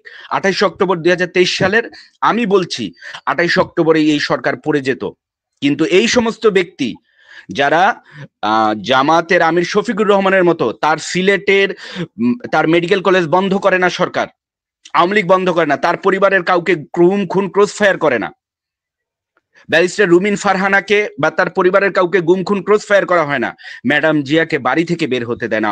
আর এইটুকু বিএনপির প্রেসিডিয়াম সদস্য হাসান মাহমুদ টুকু, আমি নির্ভয়ে বলছি, কারণ বিএনপি থেকে আমার কোনো প্রফিট আসে না, আমি বিএনপি ছেড়ে দিলেও আমার কিছু যায় আসে না, আমি ডেসপারেটলি বলছি, বিএনপির প্রেসিডিয়াম সদস্য হাসান মাহমুদ টুকু, তিনি ভারতের টেলিভিশনে গিয়ে বাংলাদেশ এবং মুসলিমদের সম্পর্কে বিষোদ্গার করেছেন, এবং তিনি আওয়ামী লীগের আত্মীয়, এটাও শোনা যায়। কই তাকে তো গুম করলো না, কই তাকে তো খুন করলো না, তার যৌনাঙ্গে তো ইলেকট্রিক শক দিল না। ইলিয়াস আলীর মতো একজন নেতাকে কেন ধরার সাথে সাথে ক্রস ফায়ার দিয়ে দেওয়া হইল? ভারতে বন্দী ছিল অনেকে, তাদেরকে ক্রস ফায়ার দেওয়া হয়নি, তাদেরকে পয়জনিংও করা হয়নি, কিন্তু ইলিয়াস আলীকে কেন আর ফেরত পাওয়া গেল না? চৌধুরী আলমকে কেন ফেরত পাওয়া গেল না? কারণ এরা ছিল দেশপ্রেমী, শহীদ জিয়ার আদর্শে বিশ্বাসী, যেই কারণে এরা ছিল আতঙ্ক, এরা ছিল ভারতীয় আধিপত্যবাদের আতঙ্ক। এক বাবর পুরো ভারতের ঘুম হারাম করে দেয়, এরাই শহীদ জিয়ার সৈনিক। কিন্তু এই যে বিএনপিতে যারা বলে ৭২-এর সংবিধান নিষিদ্ধ করার আমরা কারা, এরাই হচ্ছে সেই অন্তর্ঘাতকারী। আত্মবিশ্বাসের সাথে বলি যে মেজর আক্তার, হয়তো অনেকের গায়ে লাগবে এই মুহূর্তে, যারা স্ট্যান্ডিং কমিটিতে আছেন বা যারা এই মুহূর্তে বিএনপিতে আছেন, তারা হয়তো ভয়ে কথা বলবেন না, যে বিএনপির সিস্টেমের বিরুদ্ধে চলে যাবে হয়তো আমার কথাটা, যে বিএনপির ভিতরে দালাল আছে, এই কথাটা ডিরেক্টলি আমি বলছি, বিএনপির ভিতরে দালাল আছে। তারা বলবে প্রমাণ দেন, প্রমাণটা এরকম হতে পারে না। তাহলে মেজর আক্তার কে, ব্যারিস্টার ওমর কে, শমশের মবিন চৌধুরী কে, মান্নান ভুইয়া কে, মুইনুল আহমেদকে সেনাপ্রধান বানিয়েছে? সেই দিন যদি জামাত বিএনপি গন্ডগোল এই ইস্যুটাকে সামনে না এনে ব্রিগেডিয়ার আজমি সাহেবকে সেনাপ্রধান বানানো হতো, তাইলে আমরা জাতি হিসাবে ১৭ বছর রক্তক্ষরণের শিকার হতো না। এবং শহীদ প্রেসিডেন্টের চোখের মণি কোকো সাহেবকে যে সিঙ্গাপুরে মারা গেছে, এটাকেও স্বাভাবিক হত্যাকাণ্ড ছিল না, আমি বিশ্বাস করি না। এর সবের পিছনেই ছিল তারাই বিএনপির দায়ী, যারা মুইনুল আহমেদ নামক দেশদ্রোহীকে সেনাপ্রধান বানানোর জন্য তদবির করেছিল। সুতরাং এই বিএনপির ভিতরেও দালাল আছে, জামাতের ভিতরেও দালাল আছে, মসজিদের কমিটির ভিতরেও দালাল আছে। এরা ভারতের দালালি করছে, যারা ছাত্র, বিএনপি এবং জনতা ত্রিমুখী সংঘর্ষ তৈরি করছে। আমাদের যেমন নির্বাচনও প্রয়োজন, এটা ঠিক, তেমন আমাদের সংস্কারও প্রয়োজন, এটা ঠিক। তবে এই সরকার চরমভাবে ব্যর্থ, ভারতেরও দালালি করে, আমেরিকারও দালালি করে। কারণ এটা নিয়ে মেহেদী হাসান পলাশ স্যার একবার বলছিলেন যে এটা একটা এনজিও সরকার। আপনি দেখেন ভারতের সাথে কৃত সকল চুক্তিগুলোকে এই মুহূর্ত পর্যন্ত রিনাউন্স বা ডিনাউন্স কোনোটাই করা হয়নি। সেই চুক্তিগুলো কিন্তু আছে, যে সরকার যে রাষ্ট্রীয়ভাবে ঘোষণা দেবে যে সকল গোপন চুক্তিগুলোকে বাতিল করা হলো, এরকম কোনো কিছু করা হয়নি। এই সরকার ভারতে ইলিশ পাঠায়। সুতরাং আমরা জাতি হিসাবে অভাগা, আমাদের বিরুদ্ধে ষড়যন্ত্র চলছে এবং চলবে। সুতরাং জনগণকেই সজাগ থাকতে হবে, আমাদেরকে জাতীয় ঐক্য গড়ে তুলতে হবে যেন বিভাজন না হয়। তাহলে শহীদ জিয়ার এ দেশ আবারও ভারতের আধিপত্য সিকিমের মতো আরেকটা ভূখণ্ডে পরিণত হবে। লাল সালাম। Thank you. আচ্ছা ফখরুল ভাই, আপনার কাছে আসবো। তো আমাদের আসার পরেও আমরা জাস্ট আপনার শেষ বক্তব্য, এবং যদি আপনি সাথে অ্যাড করতেন। দেখেন, আমার দেশ এমন একটা দেশ যেখানে ভারতের একজন সচিব এসে আমার সেনাবাহিনীর সাথে গোপনে বৈঠক করে যায়। আমি বাংলাদেশের যে কোনো মানুষকে আমি সচিব বানাই দেবো, ভারতের সেনাবাহিনীর সাথে বৈঠক করে আসেন তো দেখি। আমাদের দেশ মানে আমরা যে বাংলাদেশকে ভালোবাসবো কবে? আমরা আসলে মানে এক দল আর এক দলের বিপক্ষে বলে যাচ্ছে সব ঠিক আছে, সবই ভালো, মানে বিরোধিতা করা কিন্তু খুব ভালো, মানে যুক্তি তর্ক উপস্থাপন করা খুবই ভালো, কিন্তু আমাদের দেশাত্মবোধ যে বাংলাদেশের প্রশ্নে আমরা সব এক হব, এটা কবে হবে? জি, অসংখ্য ধন্যবাদ। আসলে অনেকক্ষণ শুনছিলাম বিদগ্ধ আলোচকদের বক্তব্য এবং খুব ভালো লাগছিল কথাগুলো শুনতে, যে প্রত্যেকের জায়গা থেকে যুক্তি দিচ্ছেন, দলকে ডিফেন্ড করছেন। বাস্তবতা হচ্ছে আমরা যেহেতু মিডিয়া কর্মী হিসেবে কাজ করি, সেহেতু সেই হিসেবে আমরা হয়তো মাঝখানে কথা বলতে হয়। হয়তো অনেক সময় কথাগুলো সত্য বললে কারো গায়ে যায়, আবার মিথ্যা বললেও সেখানে সমস্যা। যেহেতু এখানে আমাদের একজন বিজ্ঞ অপু ভাই রয়েছেন সম্ভবত, অপু ভাই আমার কথাগুলোকে কোট করে বলেছেন, জন্য আমি ওনাকে উদ্দেশ্য করবো। পাশাপাশি হচ্ছে গিয়ে একজন ইশতিয়াক আহমেদ ভাই, তিনি আসলে বিএনপি না জামায়াতের না কোন দল সেটা আসলে ক্লিয়ার বুঝলাম না, তবে তিনি সকলকে ধোলাই দিয়েছেন। বাংলাদেশের নাগরিক। জি ধন্যবাদ ইশতিয়াক ভাই, ধন্যবাদ। প্রথম কথা হচ্ছে কি, আসলে যৌক্তিক সময়ের যে কথাটি বলা হচ্ছে, যৌক্তিক সময় বিএনপির পক্ষ থেকে বা অন্যান্য রাজনৈতিক দলের পক্ষ থেকে, যেমন একটু আগে আমাদের আরিফ বিল্লাহ ভাইও বললেন যে আসলে স্পষ্ট বলতে হবে যে নির্বাচনটা কখন দিবে। অপু ভাইও ঠিক সেম কথা বলেছেন, সরকারকে সেটা স্পষ্ট করতে হবে। কিন্তু আমার একটা প্রশ্ন, অথবা আমরা যেটা প্রশ্নগুলো অনেকেই করেছে, যে বিএনপি বা কোনো রাজনৈতিক দলের পক্ষ থেকে এ পর্যন্ত কিন্তু সরকারকে নির্দিষ্ট কোনো বাইন্ডিং অথবা এই সংস্কারগুলো করতে হবে, মানে তারা কোনো বিষয় বলছে না যে সরকারের মতো করবে। এখানে দেখুন ৬ মাস হয়েছে, এখনো কি করেছে? প্রশ্নটা করেছিলেন বা কথাটি বলেছিলেন আরিফ বিল্লাহ ভাই। আচ্ছা, সংবিধানের তো অনেকগুলো বিষয় আছে বা অনেকগুলো টেকনিক আছে, অনেকগুলো ফখরুল ভাই, আমি আপনাকে একটু কথা জিজ্ঞেস করতে চাচ্ছি যে ওনার কি 100% ক্ষমতা আছে সবকিছু? না, আমি সেই জায়গায় আসছি, আপনি সেই জায়গায় কথাটা বলতেছি। আসলে সাংবিধানিক যে সমস্যাগুলো, যেমন একটু আগে আমাদের ইঞ্জিনিয়ার ফরিদ একটা খুব গুরুত্বপূর্ণ কথা বলেছেন, যে ট্রাম্প এসেই একটা শোয়ে সবকিছু চেঞ্জ করে দিয়েছে। এখন বাইরে ট্রাম্পের ব্যাকগ্রাউন্ডটা কি, ট্রাম্প কি করে? ট্রাম্প বিগত দুই টার্ম যদি ক্ষমতায় না থাকে, মানে আমেরিকার প্রেসিডেন্ট হিসেবে, কিন্তু তিনি রাজনীতি নিয়েছিলেন, তিনি গবেষণা নিয়েছিলেন, রাজনীতি তার একমাত্র পেশা এবং ধর্ম এবং কর্ম ছিল। পাশাপাশি ট্রাম্প মানে সকল ক্ষমতার মালিক। যেটা ফরিদ বলেছিলেন যে আসলে ডক্টর ইউনূসকে কতটুকু ক্ষমতা দেওয়া হয়েছে। আর সত্যিকার অর্থে আমরা তো বাংলাদেশে এখন এই মুহূর্তে অবস্থান করছি, বা আমাদের এই যে আরিফ বিল্লাহ ভাইও বাংলাদেশে আছেন, আসলে কি ডক্টর ইউনূস সবকিছু করতে পারছে নিজের মতো? দেখে আপনি বলতে পারবেন? সেনাবাহিনী কিন্তু এখন ডেপ্লয় অবস্থায় আছে, সেটা আপনি জানেন। সো এখানে আসলে ডক্টর ইউনূস অথবা উপদেষ্টা, হ্যাঁ উপদেষ্টাকে বিরতি নিয়ে আমার যে কথাটি বা যে বিষয়টি, সেটা আসলে আমি একমত যে উপদেষ্টা যে বিশেষ করে ফারুকের বিষয়টা, এটা আসলে মানে কি বলবো, বাংলাদেশের সকল লোকে যখন ক্ষমতা পায়, কিন্তু ক্ষমতা পাওয়ার আগে অনেক সাধু কথা বলে, ভালো কথা বলে, দেশের স্বার্থে কথা বলে, যখন ক্ষমতা যখন স্বাদ পেয়ে যায় এখানে 95% উপদেষ্টা অযোগ্য। না আরে আমি সেটা বলছি, কিন্তু এই 95% অযোগ্য উপদেষ্টাকে আপনারা বানালেন কেন? আপনারাও তো সেখানে ছিলেন, গণ অধিকারের যে নূর ভাই সেখানে ছিল। ডক্টর মোহাম্মদ ইউনূস স্যার তার পছন্দের ব্যক্তিদেরকে ঢুকিয়েছেন। না না না, ছাত্ররা আমাদের মোটামুটি করা হয়েছে, একটা লিস্ট দেওয়া হয়েছে, আমাদের কাছে নিউজগুলো আছে ভাই। রাজনৈতিক আমি বলি, বিষয়টা হচ্ছে কি, সেখানে একটা লিস্ট তৈরি করা হয়েছে, এটা নিয়ে যাচাই বাছাই করা হয়েছে, অনেকবার কথাবার্তা হয়েছে, টেবিলে আলোচনাগুলো এসেছে, তারপরে এটাকে চূড়ান্ত করেছে। হ্যাঁ, পরবর্তীতে যে ফারুকি যে কথাগুলো বলছেন, এখানে আরেকটা কথা মাথায় রাখতে হবে যে ছাত্রদের যে ত্যাগ, ছাত্ররা যে কাজটি করেছে মাত্র 36 দিনে অথবা 20 দিনের মধ্যে যে কাজটি করেছে, সেটা বিএনপি বা অন্য কোনো দল পারেনি। সো ছাত্ররা এখন যা বলবে তাই হবে অনেক ক্ষেত্রে, যেটা আমাদের স্বাভাবিক একটা প্রক্রিয়া, আমাদের যে বাংলাদেশের ট্র্যাডিশন। আমি ক্ষমতা এনেছি অথবা আমি ক্ষমতায় মানে চিনিয়ে এনেছি, এখন আমি কিছু একটা বলে সেটা কাজে লাগবে, এটা স্বাভাবিক বিষয়, এটাকে আপনাদেরকে মেনে নিতে হবে। এরপর অপু ভাই যে বিষয়গুলো বলেছেন, সেখানে আমি একটু বলি যৌক্তিক সময়। আসলে যৌক্তিক সময় বলতে আপনারা একটু বলেন না, আপনাদের দলের পক্ষ থেকে আমি একটু যদি বলি যে দলের পক্ষ থেকে একটা সুনির্দিষ্ট এজেন্ডা গুলো দেন না সরকারকে, যে এই বিষয়গুলোতে আপনারা কাজগুলো করার। পাশাপাশি হচ্ছে সময় নির্ধারণ করা। আর ফারুকের কথা বলেছেন, ফারুকের লিস্টে নেই, উনি লিস্টের বাইরে থেকে। আমি সেটাই বলতেছি, ফারুকীরা তো ফারুকীর মতো কয়েকবার কোনো লিস্ট আমাদেরকে দেখান নাই। আরে ভাই প্লিজ একটু নোট করেন। আরে ভাই ফারুকীর মতো লোকেরা আসলে নির্লজ্জ না হলে তারা এত সমালোচনার পরেও এই জায়গা থাকতে, আমি তো সেটা বলছি। বাংলাদেশে এই ট্র্যাডিশনটা আছে, যে ক্ষমতার গন্ধ পেয়ে যায়, স্বাদ পেয়ে যায়, সে আসলে নামতেছে না, তাকে তার চামড়াটা গন্ডারের মতো হয়ে যায়। ঠিক ফারুকের অবস্থা এখন তাই হচ্ছে।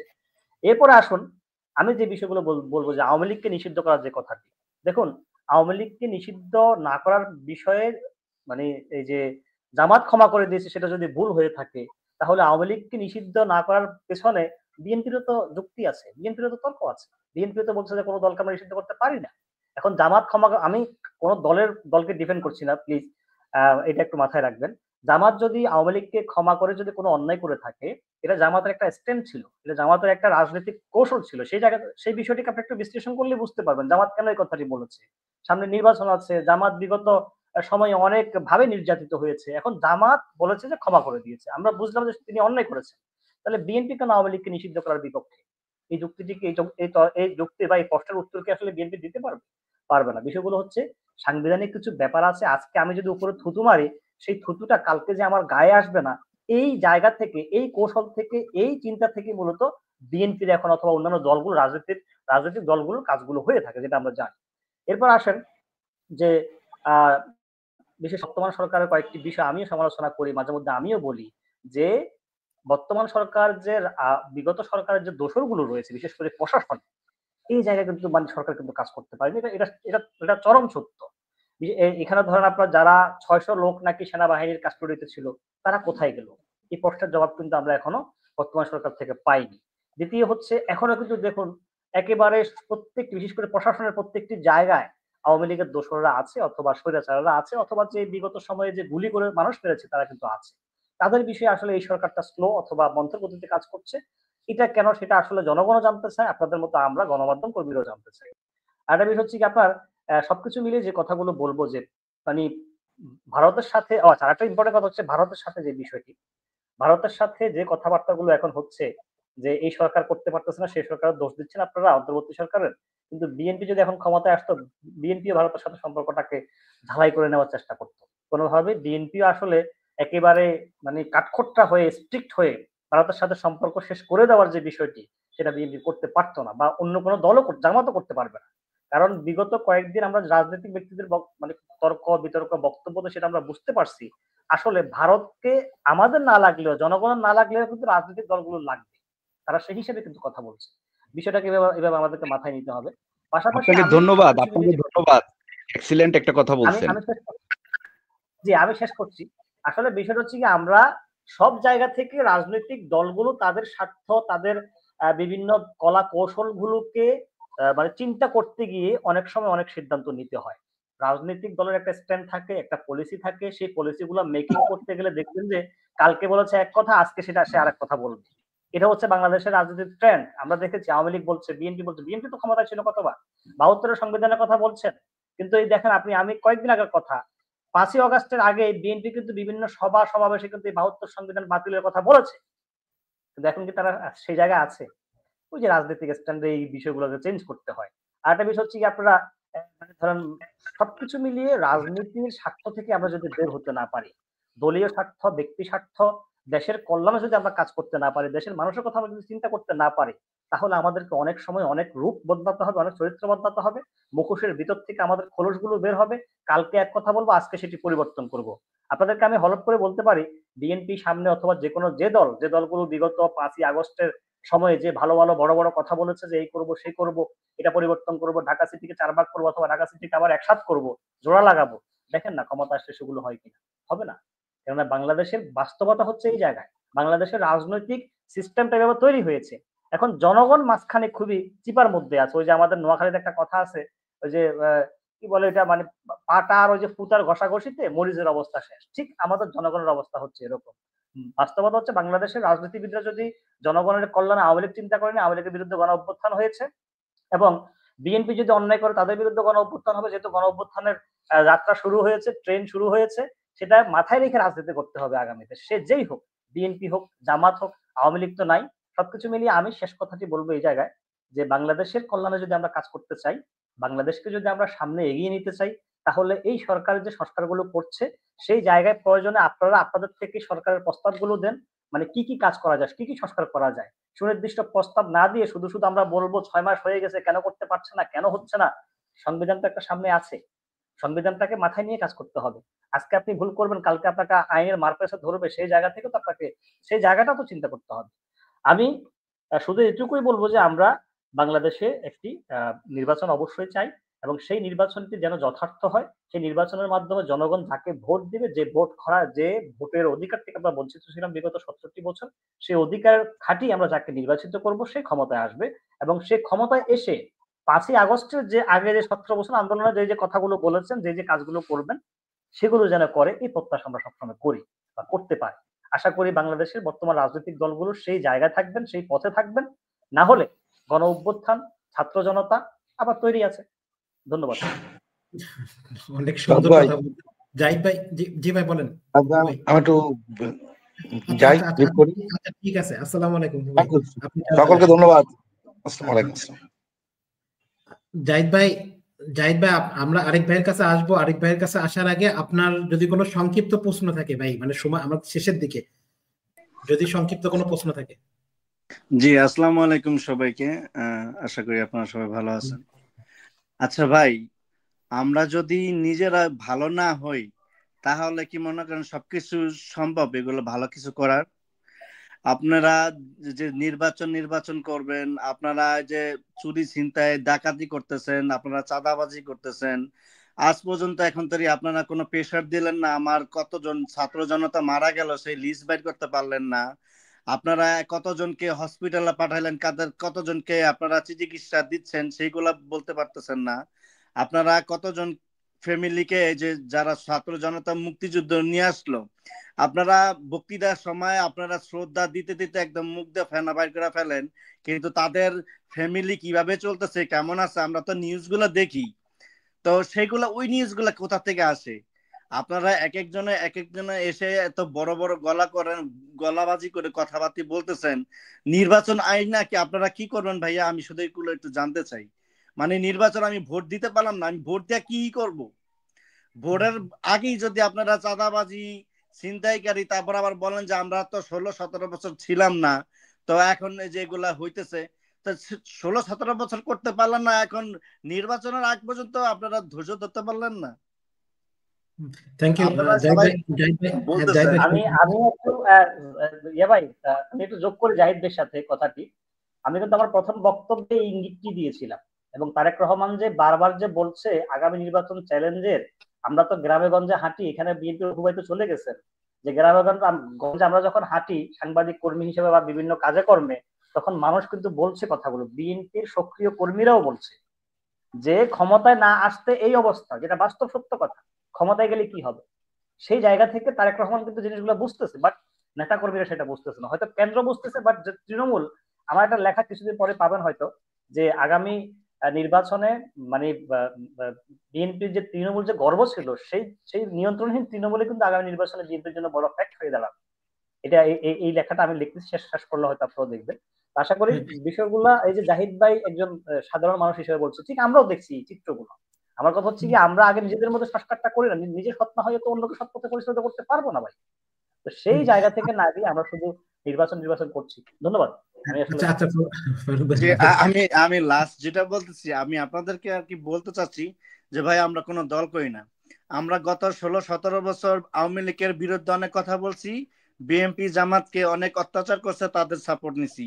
তার মানে না যে বিএনপি জামাত এসে এখন এই আওয়ামী লীগের মতন কাজ করবে আবার আমরা ছেড়ে দেব। ভাই আমরা ওই সব দলের না, আমরা ওই চাটার দল না। ওই চাটাচাটির ভিতরে আমাদের অভ্যাস নেই, আমাদের ক্যারেক্টারের ভিতরে ওইসব নেই। কারণ আমরা দেশ নিয়ে ভাবি, আমরা প্রবাসী। আমরা যে বাংলাদেশে যাই, আমাদেরকে যেভাবে আপনারা ইনসল্ট করেন, ভাই আপনারা আগে নিজে ঠিক হন বাংলাদেশের মানুষ। আমরা বাংলাদেশে যে প্রবাসীরা ওই আপনাদের থেকে দখলবাজি করতে যাই না, আমাদের এইটা দাও ওইটা দাও ওইটা আমরা চাই না, উল্টা আমরা আরো দেই, আমাদের বুক জোরে দেই। আর লাস্ট যেটা কথা ভাই, আপনাদেরকে সবাইকে রিকোয়েস্ট করি, এই যে ওয়াজ মাহফিলে গত 16-17 বছর আপনারা যে আওয়ামী লীগ যে অত্যাচার গুলা করছে, কত মানুষদেরকে লাইক লাঞ্ছনা বঞ্চনা করে মানে কত ই করছে, সেই ক্যারেক্টার যদি এখন আবার দেখি, এগুলা কি এখন যারা করতেছে এটা কি আওয়ামী লীগের লোক? আচ্ছা জাহিদ ভাই, আমাদের সময় শেষ, তো আসলে আমরা প্রশ্নগুলো আরো নিয়ে যাবো। আরেক ভাই আছে আমাদের সাথে। জাহিদ ভাইয়ের একটা প্রশ্নের আমি উত্তর শুধু এটুকুই শুধু দিব। জাহিদ ভাই দেখেন, আমরা এক পার্টি আরেক পার্টি, একজনের শালা দুলা ভাই। আচ্ছা আচ্ছা সেটাই তো জাহিদ ভাই, বললাম যে নির্বাচন দিয়ে আপনারা কি করবেন? আচ্ছা আওয়ামী লীগ করে গেছে, আচ্ছা, এখন আপনারা আবার আসতেছেন, আপনারা জাহিদ এই ভাই, কাজ করতেছেন, তো হ্যাঁ, জাহিদ ভাই, এটা লাভ আরেক নেই। ভাই সবগুলো উত্তর একবারে দিয়েন। মনির ভাই, আপনি যদি কোনো প্রশ্ন থাকে ভাই একটু সংক্ষেপে করবেন, কারণ আমাদের টাইম বেশি হয়ে গেছে ভাই। জি ধন্যবাদ দাউদ ভাই এবং বিজ্ঞ আলোচক বৃন্দ, আসসালামু আলাইকুম। ওয়ালাইকুম আসসালাম। আমাদের দেশের রাজনীতিবিদরা অতীত থেকে শিক্ষা গ্রহণ করে না, এই হলো সমস্যা। এবং এরা দেশের জন্য কাজ করে না, ওনারা সবসময় চিন্তা করে কিভাবে আমার দল উন্নতি হবে, কিভাবে আমাদের নেতাদের পকেট মোটা হবে। কিন্তু এরা কখনো দেশের চিন্তা করে না। যদি দেশের চিন্তা করতে পারতো তাহলে দলকে নিয়ন্ত্রণে রাখতে পারতো।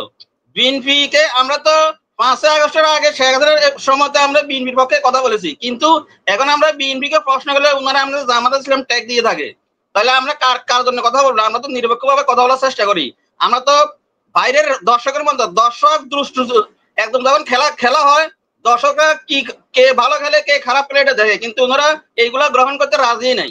ওনারা আমাদেরকে জামাত ইসলাম ট্যাগ দিয়ে থাকে। আমরা কেন বিএনপির বিপক্ষে কথা বলি? বিএনপি নির্যাতিত হয়েছে, বিএনপি যে নিজেদের, এটা আমরা সবাই জানি, সবাই দেখি। কিন্তু বিএনপি যে কাজ করতেছে এখন, যেসব নেতা কর্মী নির্যাতিত হয়েছে, বিএনপি কি জবাব দিবে ওনাদেরকে?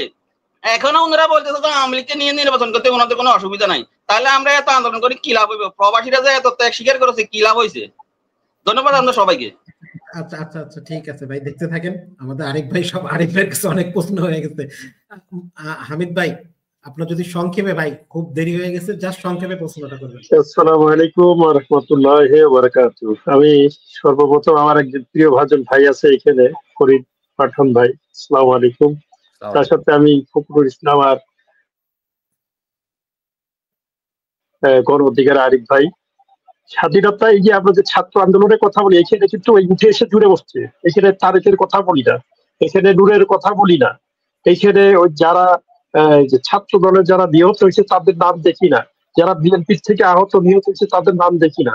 উড়ে যে জুড়ে বসলো কিছুজন, এই এই কয়েকজনে আছে, নাম বলবো না, তাদেরকে হাইলাইট করে তারা ক্ষমতায় বসে দিচ্ছে। হ্যাঁ, এবং দেখেন সবচেয়ে বড় প্রশ্ন যেটা আমি কমেন্টের মধ্যে লিখলাম, 600 অধিক যে আসামিগুলো ছিল আওয়ামী লীগের, তারা কিভাবে রাতের অন্ধকারে পার হয়ে যায়, এটা আরবি প্রশাসনও বলে না, আর ছাত্ররা এটা নিয়ে প্রতিবাদ করে না, সমন্বয়কারীরা। কারণ কি জানেন, ওই সমস্ত ছাত্র সমন্বয়কারীরা, ওদের রিক্সা ভাড়া ছিল না, ক্যান্টিনের আবার সে প্রমাণগুলো আছে, ক্যান্টিনের খায় সে টাকা পয়সা পরিশোধ করতে পারে নাই। এখন তারা 5টা-6টা গাড়ির মালিক এবং সকালে এক ড্রেস বিকেলে এক ড্রেস। আপনারা কথা বলে খালি বিএনপি একচেটিয়া বলেন, হ্যাঁ বিএনপি চুরি করছে, চামারি করছে, ঠিক আছে, সমস্যা নেই, তাদেরটা তারা করতে পারে। কিন্তু জামাত যে সমস্ত করলো, এইগুলো আপনারা প্রতিবাদ করেন না। সমন্বয়কারীরা যে আঙ্গুল ফুরে কলা গাছ হয়ে যাচ্ছে, আপনারা এইগুলো প্রতিবাদ করেন না। আর 2 দিনের ছেলে সে নাক টিপ দিলে দুধ বাড়ে। তারা রাজনীতি কি বোঝে? রাজনীতি করতে হলে রাষ্ট্র মানে রাষ্ট্রবিজ্ঞান পড়তে হয়, এরা কদিন জানে? আপনার মতন এই ফখরুল স্যার, আপনার মতন যে শিক্ষিত মানে রাজনীতি বোঝেন, আপনি কলামিস্ট, আপনার ওদের আইডিয়া সেটা আছে? আচ্ছা হামিদ ভাই, ঠিক আছে, আপনি ধন্যবাদ। ইনশাল্লাহ পরে আবার যুক্ত হয়ে প্রশ্ন করবেন। আচ্ছা আরিফ ভাই, আপনি প্রশ্নগুলা শুনলেন, আপনি যদি আপনার শেষ বক্তব্য এবং প্রশ্নের উত্তরগুলা যদি দিতেন জনগণ, এটা আসলে আপনারা যেই জনগণের পরে যেই জনগণকে আর কি নেতৃত্ব দিবেন, যাদের শোষণ করবেন, মানে আপনারা তো বাংলাদেশের শোষণ করে পলিটিক্যাল দলগুলো, আমার ল্যাঙ্গুয়েজের জন্য আমি সরি, জনগণকে যে শোষণ করে, এই শোষণ যে করে, আপনারা তো শোষণ করতে যাচ্ছেন, তো আমাদের প্রশ্নগুলো উত্তর দিবেন। এরা কিন্তু আমাদেরই লোক, আমাদের জনতা। জি, আমি আপনার প্রশ্নের উত্তরগুলো দিচ্ছি। আমাদের সব থেকে বড় দুর্বলতার জায়গা হলো পার্শ্ববর্তী রাষ্ট্র ভারত। সব থেকে মায়াবী জায়গা, সেখানে মায়া মহব্বত ভালোবাসা অন্তরে থাকলে আমাদের আর রাজনীতি করতে হয় না। এটা খুব মায়াবী। গত 24-এর গণ অভ্যুত্থানে, এই 24-এর গণ অভ্যুত্থানে জামাত তার নিজের দলের সিনিয়র নেতাকে গ্রেফতার করিয়েছে। আজকে নাম বলছি না, তবে এটা সত্য প্রমাণিত হবে একদিন। আমি আরেকদিন আপনার টক শোতে এসে বলে দেব যেদিন এটা প্রমাণিত হবে যে কে এই ব্যক্তি, তার ব্যবসা বাণিজ্য সকল সবকিছু টিকে থাকছে, কিন্তু আওয়ামী লীগের সময় কিচ্ছু সমস্যা হয়নি। আর যে ব্যক্তিটাকে গ্রেফতার করানো হয়েছে সে ছিল ঘোর ভারত বিরোধী, ভারতের আগ্রাসনের বিরোধী, এই নীতি আদর্শের বিরোধী, দেশপ্রেমিক ছিল। ঠিক তেমনি বিএনপির মধ্যেও কিছু আছে, নেই বলবো না, বিএনপির মধ্যেও এরকম আছে। আবার আরেকটা ভাই প্রশ্ন করেছিলেন যে 24-এর গণ অভ্যুত্থানে যারা আহত নিহত হয়েছে তাদের খোঁজ খবর রেখেছেন। আমি প্রাউড ফিল করি, আমার গণ অধিকার পরিষদ থেকে 7 জন ভাই শহীদ হয়েছে, তাদের ফ্যামিলির খোঁজ খবর আমরা রাখছি। 53 জন আহত হয়েছে, তার মধ্যে গুরুতর আহত হয়েছে 15 থেকে 16 জন, তাদের আমরা খোঁজ খবর রাখি। এটার দায়িত্ব হলো রাষ্ট্রের। আমি বলেছিলাম জুলাই ফাউন্ডেশন, মুগ্ধর ভাই স্নিগ্ধ, সাথে আছে সার্জিস, এরা কয়েকজন দায়িত্বে আছে। রাষ্ট্রের উচিত ছিল এদের যথাযথ মূল্যায়ন করা, চিকিৎসার ব্যবস্থা করা, কিন্তু রাষ্ট্র সেটি করেনি। এটার দায়িত্ব কোনো রাজনৈতিক দলের না। তারা ডাক দিয়েছে, গণ অভ্যুত্থান হয়েছে, তাদের নেতৃত্বে আজকে হাসিনার বিদায় হয়েছে। তারা তারপরও দল থেকে তারা দায়িত্ব নিয়েছে, যতটুকু সম্ভব নিয়েছে স্পষ্টভাবে। আজকে যারা দায়িত্ব নিল যে আমরাই সকল কিছুর মালিক, আমরাই এটা মূল প্রবক্তা, আমরাই সেটা উত্তোলন করেছি, আমরাই সবকিছু করেছি, আমরাই ছিঁড়ে ফেলেছি, তারা কিছু করলো না। আজকে বলছেন বিএনপি অমুক জায়গায় এটা করছে, তমুক জায়গায় সেটা করছে। আওয়ামী লীগের সময় আপনারা কেন বলেননি? আর বিএনপি যে করছে না সেটা আমরা অস্বীকার করছি না, জামাত যে করছে না সেটা আমরা অস্বীকার করছি না। জামাত তাদের ব্যাংক দখলে নিচ্ছে, বলছে পুনরুদ্ধার। বিএনপির মধ্যে কিছু লোকজন আছে তারা টুকটাক কাজে জড়িত। আমার জেলায় ওয়ারিস আলী মামুন, অ্যাডভোকেট ওয়ারিস আলী মামুন, আপনারা চিনেন। যদি আমি নির্বাচনে যাই উনি আমার প্রতিদ্বন্দ্বী হবে, আমি ওনার প্রতিদ্বন্দ্বী হব, দুইজনের ইয়া হবে। ওই ব্যক্তির বিরুদ্ধে অভিযোগ উনি নাকি এগুলার সাথে জড়িত, আমি জানি না, তবে বিএনপির মধ্যে ওনার বিরুদ্ধে তদন্ত চলছে, সেটা স্পষ্ট। বিএনপির একটা সেল তৈরি হয়েছে, সেটা জামাতের মধ্যে হয়নি এখনো, যে সেলের মাধ্যমে অলরেডি 720 জনকে তারা স্থগিত আদেশ দিয়েছে, তাদের দল থেকে শাস্তি দেওয়া শুরু করেছে। এটা সাহস পেত না যদি সরকারটি এনজিও নির্ভর না হতো। ঘুরে ফিরে আমি কেন বলছি এই সরকারের দায়, এক ভাই বলেছেন যে ফারুকি নাকি লিস্টে ছিল। আমি আশ্চর্য হয়ে যাই, ডক্টর মোহাম্মদ ইউনূস স্যারের সাথে আমিও মিটিং এ ছিলাম, আমি এই লিস্ট খুঁজে পাইনি। ওই লিস্টের মধ্যে ফারুকের মতো ব্যক্তিদের নাম ছিল না। এই নাম ঢুকাইছে আসিফ নজরুল, এই নাম ঢুকাইছে ওনারা, আমাদেরকে দেখাইছে একটা, হয়েছে আর একটা। আমরা ছোটবেলা একটা গল্প পড়েছিলাম, খরগোশ শিয়াল পণ্ডিতের কাছে তার বাচ্চা মানে দিয়ে আসছিল শিক্ষিত করার জন্য। ওই শিয়াল পণ্ডিত তার বাচ্চাগুলা খায়া একটা বাচ্চায় বারবার দেখাইছে। ওই আসিফ নজরুল সাহেবরা ওই রকম আমাদেরকে একটাই দেখাইছে। আসিফ নজরুল সাহেবরা যেরকম ভারতের দালালি করছেন, আমি জানি না, তবে আমার মনে হয় ওনারাও রয়ের প্ররোচনায় পড়েছেন। তবে ফারুকি সে রয়ের স্পষ্ট দালাল, ভারতের দালাল এই ব্যক্তি, একে ঢুকিয়ে দেয়। আরিফ ভাই আপনি হয়তো যে ফারুকির বিষয়টা যে আমি বলেছি লিস্টের কথা না, সেখানে আপনার একটু ভুল মেসেজ গিয়েছে। ফারুকি লিস্টে ছিল সেটা আমি বলিনি।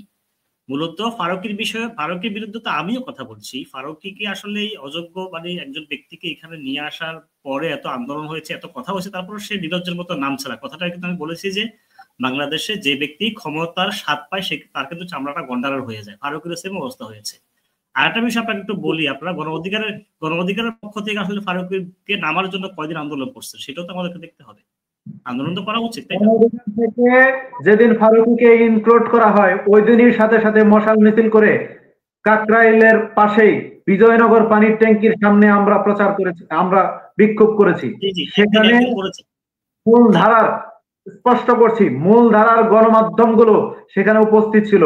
এরপরে টানা আমরা 4 দিন প্রোগ্রাম করেছি, টোটাল 5 দিন প্রোগ্রাম করে দেখেছি যে নির্লজ্জ বেহায়া কোনোভাবে নামছে না।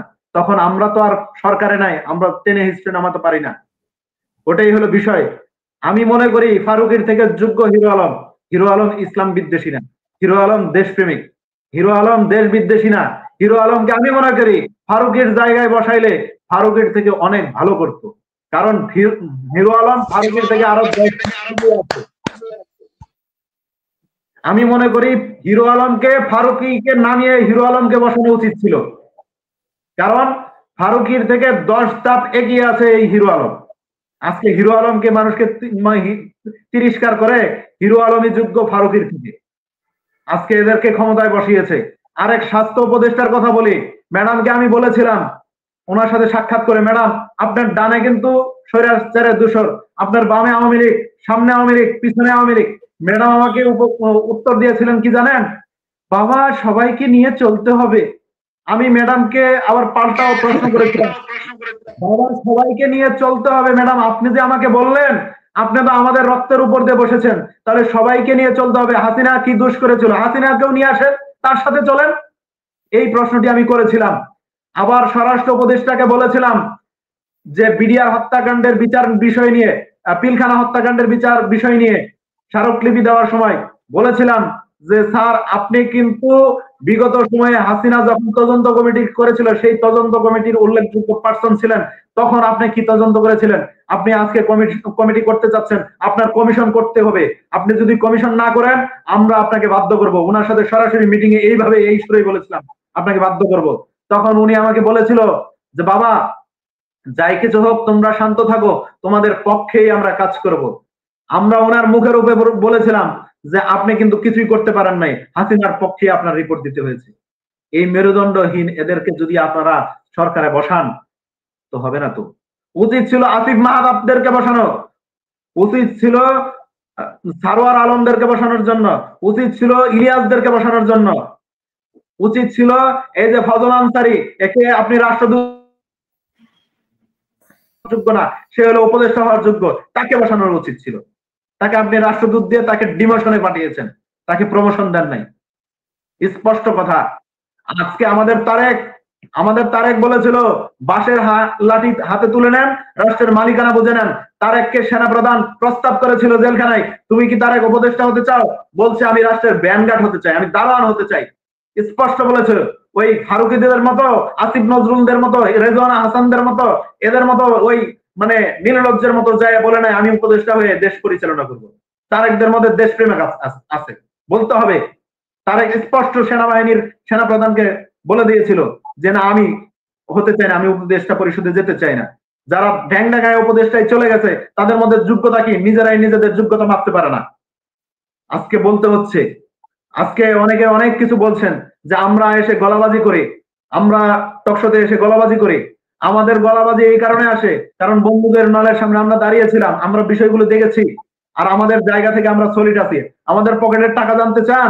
এই যে আমি আমার মানি ব্যাগ দেখাই, এই যে দেখেন মানি ব্যাগে কয় টাকা আছে। খুব হলে 300 টাকা আছে। আমার ব্যাংক অ্যাকাউন্ট চেক করে দেখেন, খুব হলে অল্প কয়েকটা টাকা আছে, 50,000 টাকাও পার হবে না। আমরা হলাম এই। আর যাদের কথা বলছেন তাদের পরিবর্তন হয়ে গেছে, এই পরিবর্তন কেন হলো সেটার জন্য সরকার দায়ী। আমি স্পষ্ট বলছি সরকার দায়ী। আপনি যদি শুরুতে এই পদক্ষেপ গ্রহণ করতেন কেউ টাকার মালিক হইতো না। দুলাই ফাউন্ডেশনকে দায়িত্ব দেওয়ার প্রয়োজন ছিল না। সরকার চাইলে যোগ্য ব্যক্তিদেরকে দায়িত্ব দিয়ে ভারতের কোন দালালকে দায়িত্বে না এনে তাহলেই হয়ে যেত। আজকে ভারতের রয়ের দালালদেরকে এখানে এনে আমরা মনে করছি যে সুন্দর একটা রাষ্ট্র পরিচালনা হচ্ছে। না, এভাবে রাষ্ট্র পরিচালনা হয়নি। ভারতের দালালরা এখানে বসে আছে। ভারত আজকে কেন মানে নাচানাচি করছে? কারণ ভারত জানে আওয়ামী লীগেও ঢুকাইছিল তাদের। ওই যে এক এমপি প্রার্থী বলেছিল না যে আমি ভারতের প্রার্থী, আমি আওয়ামী লীগের প্রার্থী, আমি জাতীয় পার্টির প্রার্থী, ওই রকম আর কি। এখন এই ভারতের প্রার্থী ঢুকেছে, ভারতের উপদেষ্টা ঢুকেছে, ইন্ডিয়ার উপদেষ্টা ঢুকেছে, ইন্ডিয়ার প্রার্থী, রয়ের প্রার্থী, আওয়ামী লীগের প্রার্থী এরা ঢুকেছে। সেই জন্য এই অবস্থা। আওয়ামী লীগ জুম মিটিং করে বাংলাদেশের নাশকতা করবে, বাংলাদেশে এটা করবে ওটা করবে। চিন্ময় কৃষ্ণ দাসকে দিয়ে আওয়ামী লীগ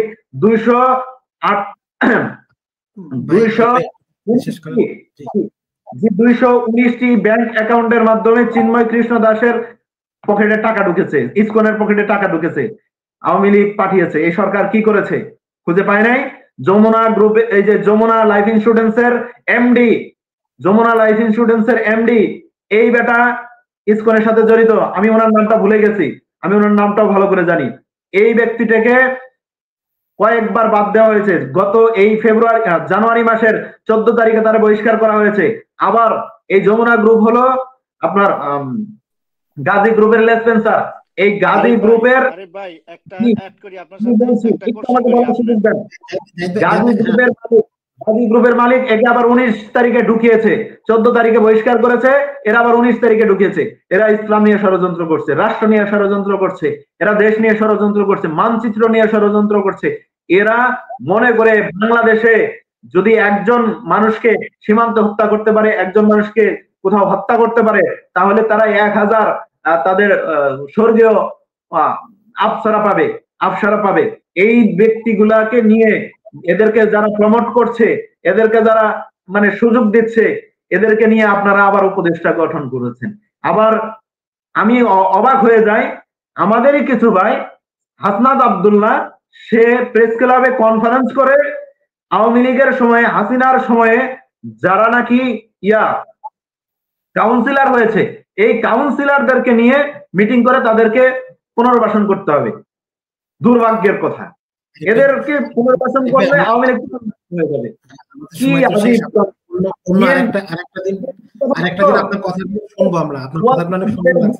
উদ্বিগ্ন বাংলাদেশে চাচ্ছে এখানে কনসার্ট হবে, সেই কনসার্ট ওনারা দেখবে, আর মুসলিমদের যে ওয়াজ মাহফিল হচ্ছে সেটা তারা সহ্য করতে পারছে না। আমরা এই বিষয়গুলো নিয়ে চিন্তা ভাবনা, সেই চিন্তা ভাবনা থেকে বেরিয়ে আসতে হবে। আমরা চাই বৃহত্তর ঐক্য। এই ঐক্য না হলে বাংলাদেশ টিকানো সম্ভব নয়। তাহলে বাংলাদেশকে ভারত সিকিম বানানোর চেষ্টা করবে। ভারত সিকিম বানানোর জন্য অলরেডি মানে তাদের চিন্তা ভাবনা, প্ল্যান প্রোগ্রাম সাজিয়েছে। সেটার একটা সুন্দর উদাহরণ আমি ছোট্ট করে দিব, আমাকে আর 1 মিনিট সময় দিবেন। সেটা হলো এই যে ফেনীর কাছে ফেনী নদীর উপরে ব্রিজ, সেটা আওয়ামী লীগ করে দিয়ে গেছে, কারণ ভারতের সেনাবাহিনী এখানে প্রবেশ করবে।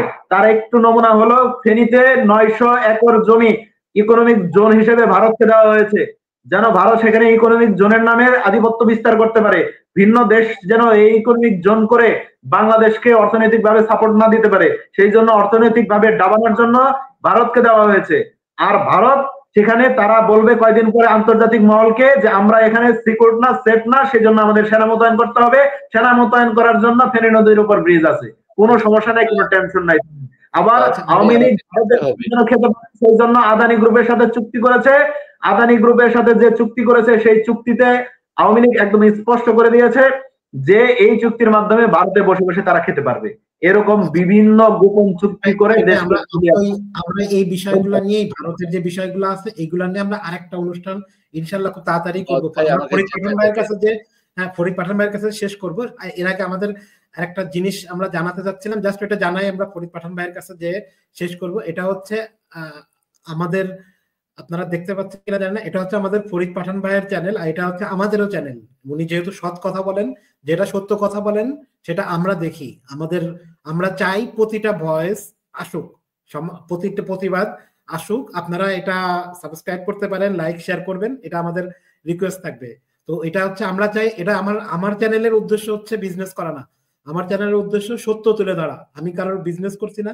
ফরিদ পাঠান ভাই, আমরা হচ্ছে আপনার বক্তব্য শুনে শেষ করবো, সাথে রিপন ভাই আর জাহিদ ভাই যদি খুব সংক্ষেপে একটা মানে 5 সেকেন্ড সর্বোচ্চ একজন।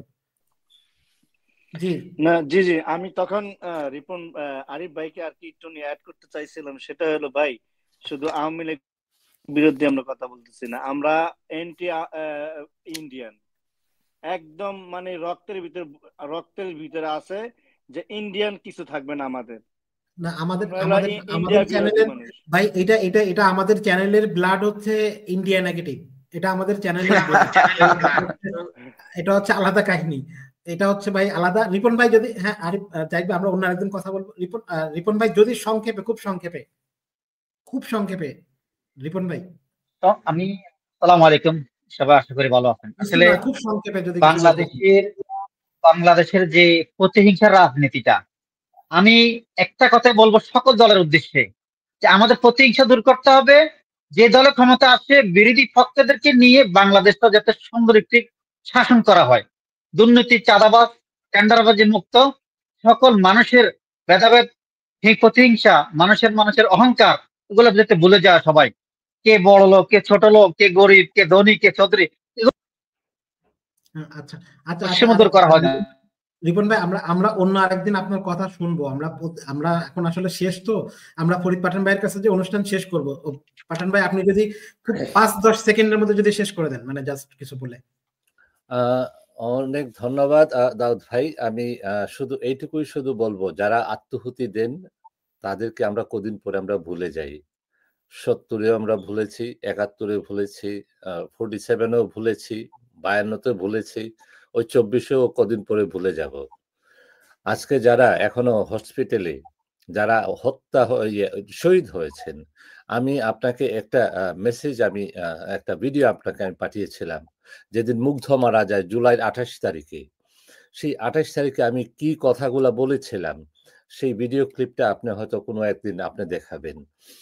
যে আজকে যারা, আমি ঘরে থাকতে পারি নাই, আমি বের হয়ে আসছিলাম, যে এই যুদ্ধে আমাদেরকে জয় হতে হবেই। যে opportunity doesn't knock your door every day. When opportunity knock your door, open the door and come out and fight against this একটা ডাইনির বিরুদ্ধে। তো আমি শুধু এইটুকুই বলবো যে দেখেন, আপনারা যারা রাজনীতি করেন, আপনারা জয়ের পর আপনারা ভুলে যান। এইটুকুই বলবো, আমাদেরকে মনে রেখেন যারা শহীদ হয়েছেন। জয়ের পরে আমরা সবার পরিচয় আমরা জানি কি হয়। যখন জয় হয়, জয় হওয়ার পরে কাউকে চেনা যায় না। আমি শুধু এইটুকুই বলবো। অনেক ধন্যবাদ। আচ্ছা আরিফ ভাই, আরিফ ভাই, ইস্তিয়াক ভাই, জাহিদ ভাই, রিপন ভাই, আমরা হচ্ছে পরে আমাদের আরো অনুষ্ঠান করব ইনশাল্লাহ, আপনারা থাকবেন। আমরা চাই আলোচনা হোক, আর আমাদের যারা আমাদের রক্তের সাথে বেইমানি করছে তাদেরও যাতে বিচার হয়। যারা আমার বিপ্লবের পরে দাঁড়ায় বিপ্লবের সাথে সরাসরি বেইমানি করছে, তাদের বিচারটাও কাম্য, আমরা আশা করি তাদেরও বিচার হোক, এটাই আমাদের প্রত্যাশা। যারা শুধুমাত্র টাকার জন্য আগে বলছে আওয়ামী লীগ নিষিদ্ধ হবে না, পরে বলছে আওয়ামী লীগ নিষিদ্ধ হবে, নিজে রাষ্ট্রীয় স্যালুট নিচ্ছে, অন্যদের সেই রক্তের সাথে বেইমানি করেই রাষ্ট্রীয় স্যালুট নিচ্ছে, এগুলো আমরা পছন্দ করছি না ভাই। আমরা যারা বাইরের থেকে আন্দোলন করছি না, বাইরের থেকে কথা বলছি, আমাদের বাংলাদেশে যাওয়ারও কোনো ইচ্ছা নাই, কোনো স্বার্থ নাই, শুধু বাংলাদেশে আপনারা যদি একটু ভালো চলেন, এই জন্যই আমাদের সমালোচনা। আর এইটা করতে যেই আমরা সাফার করছি, কিন্তু আমাদের স্টপ করানো সহজ না, আপনি পারবেন না, সেটাই দলই হোক, আপনি আমাদেরকে স্টপ করাতে পারবেন না। থ্যাংক ইউ, আপনারা ভালো থাকবেন, শুভরাত্রি। অনেক ধন্যবাদ সবাইকে। আসসালামু আলাইকুম।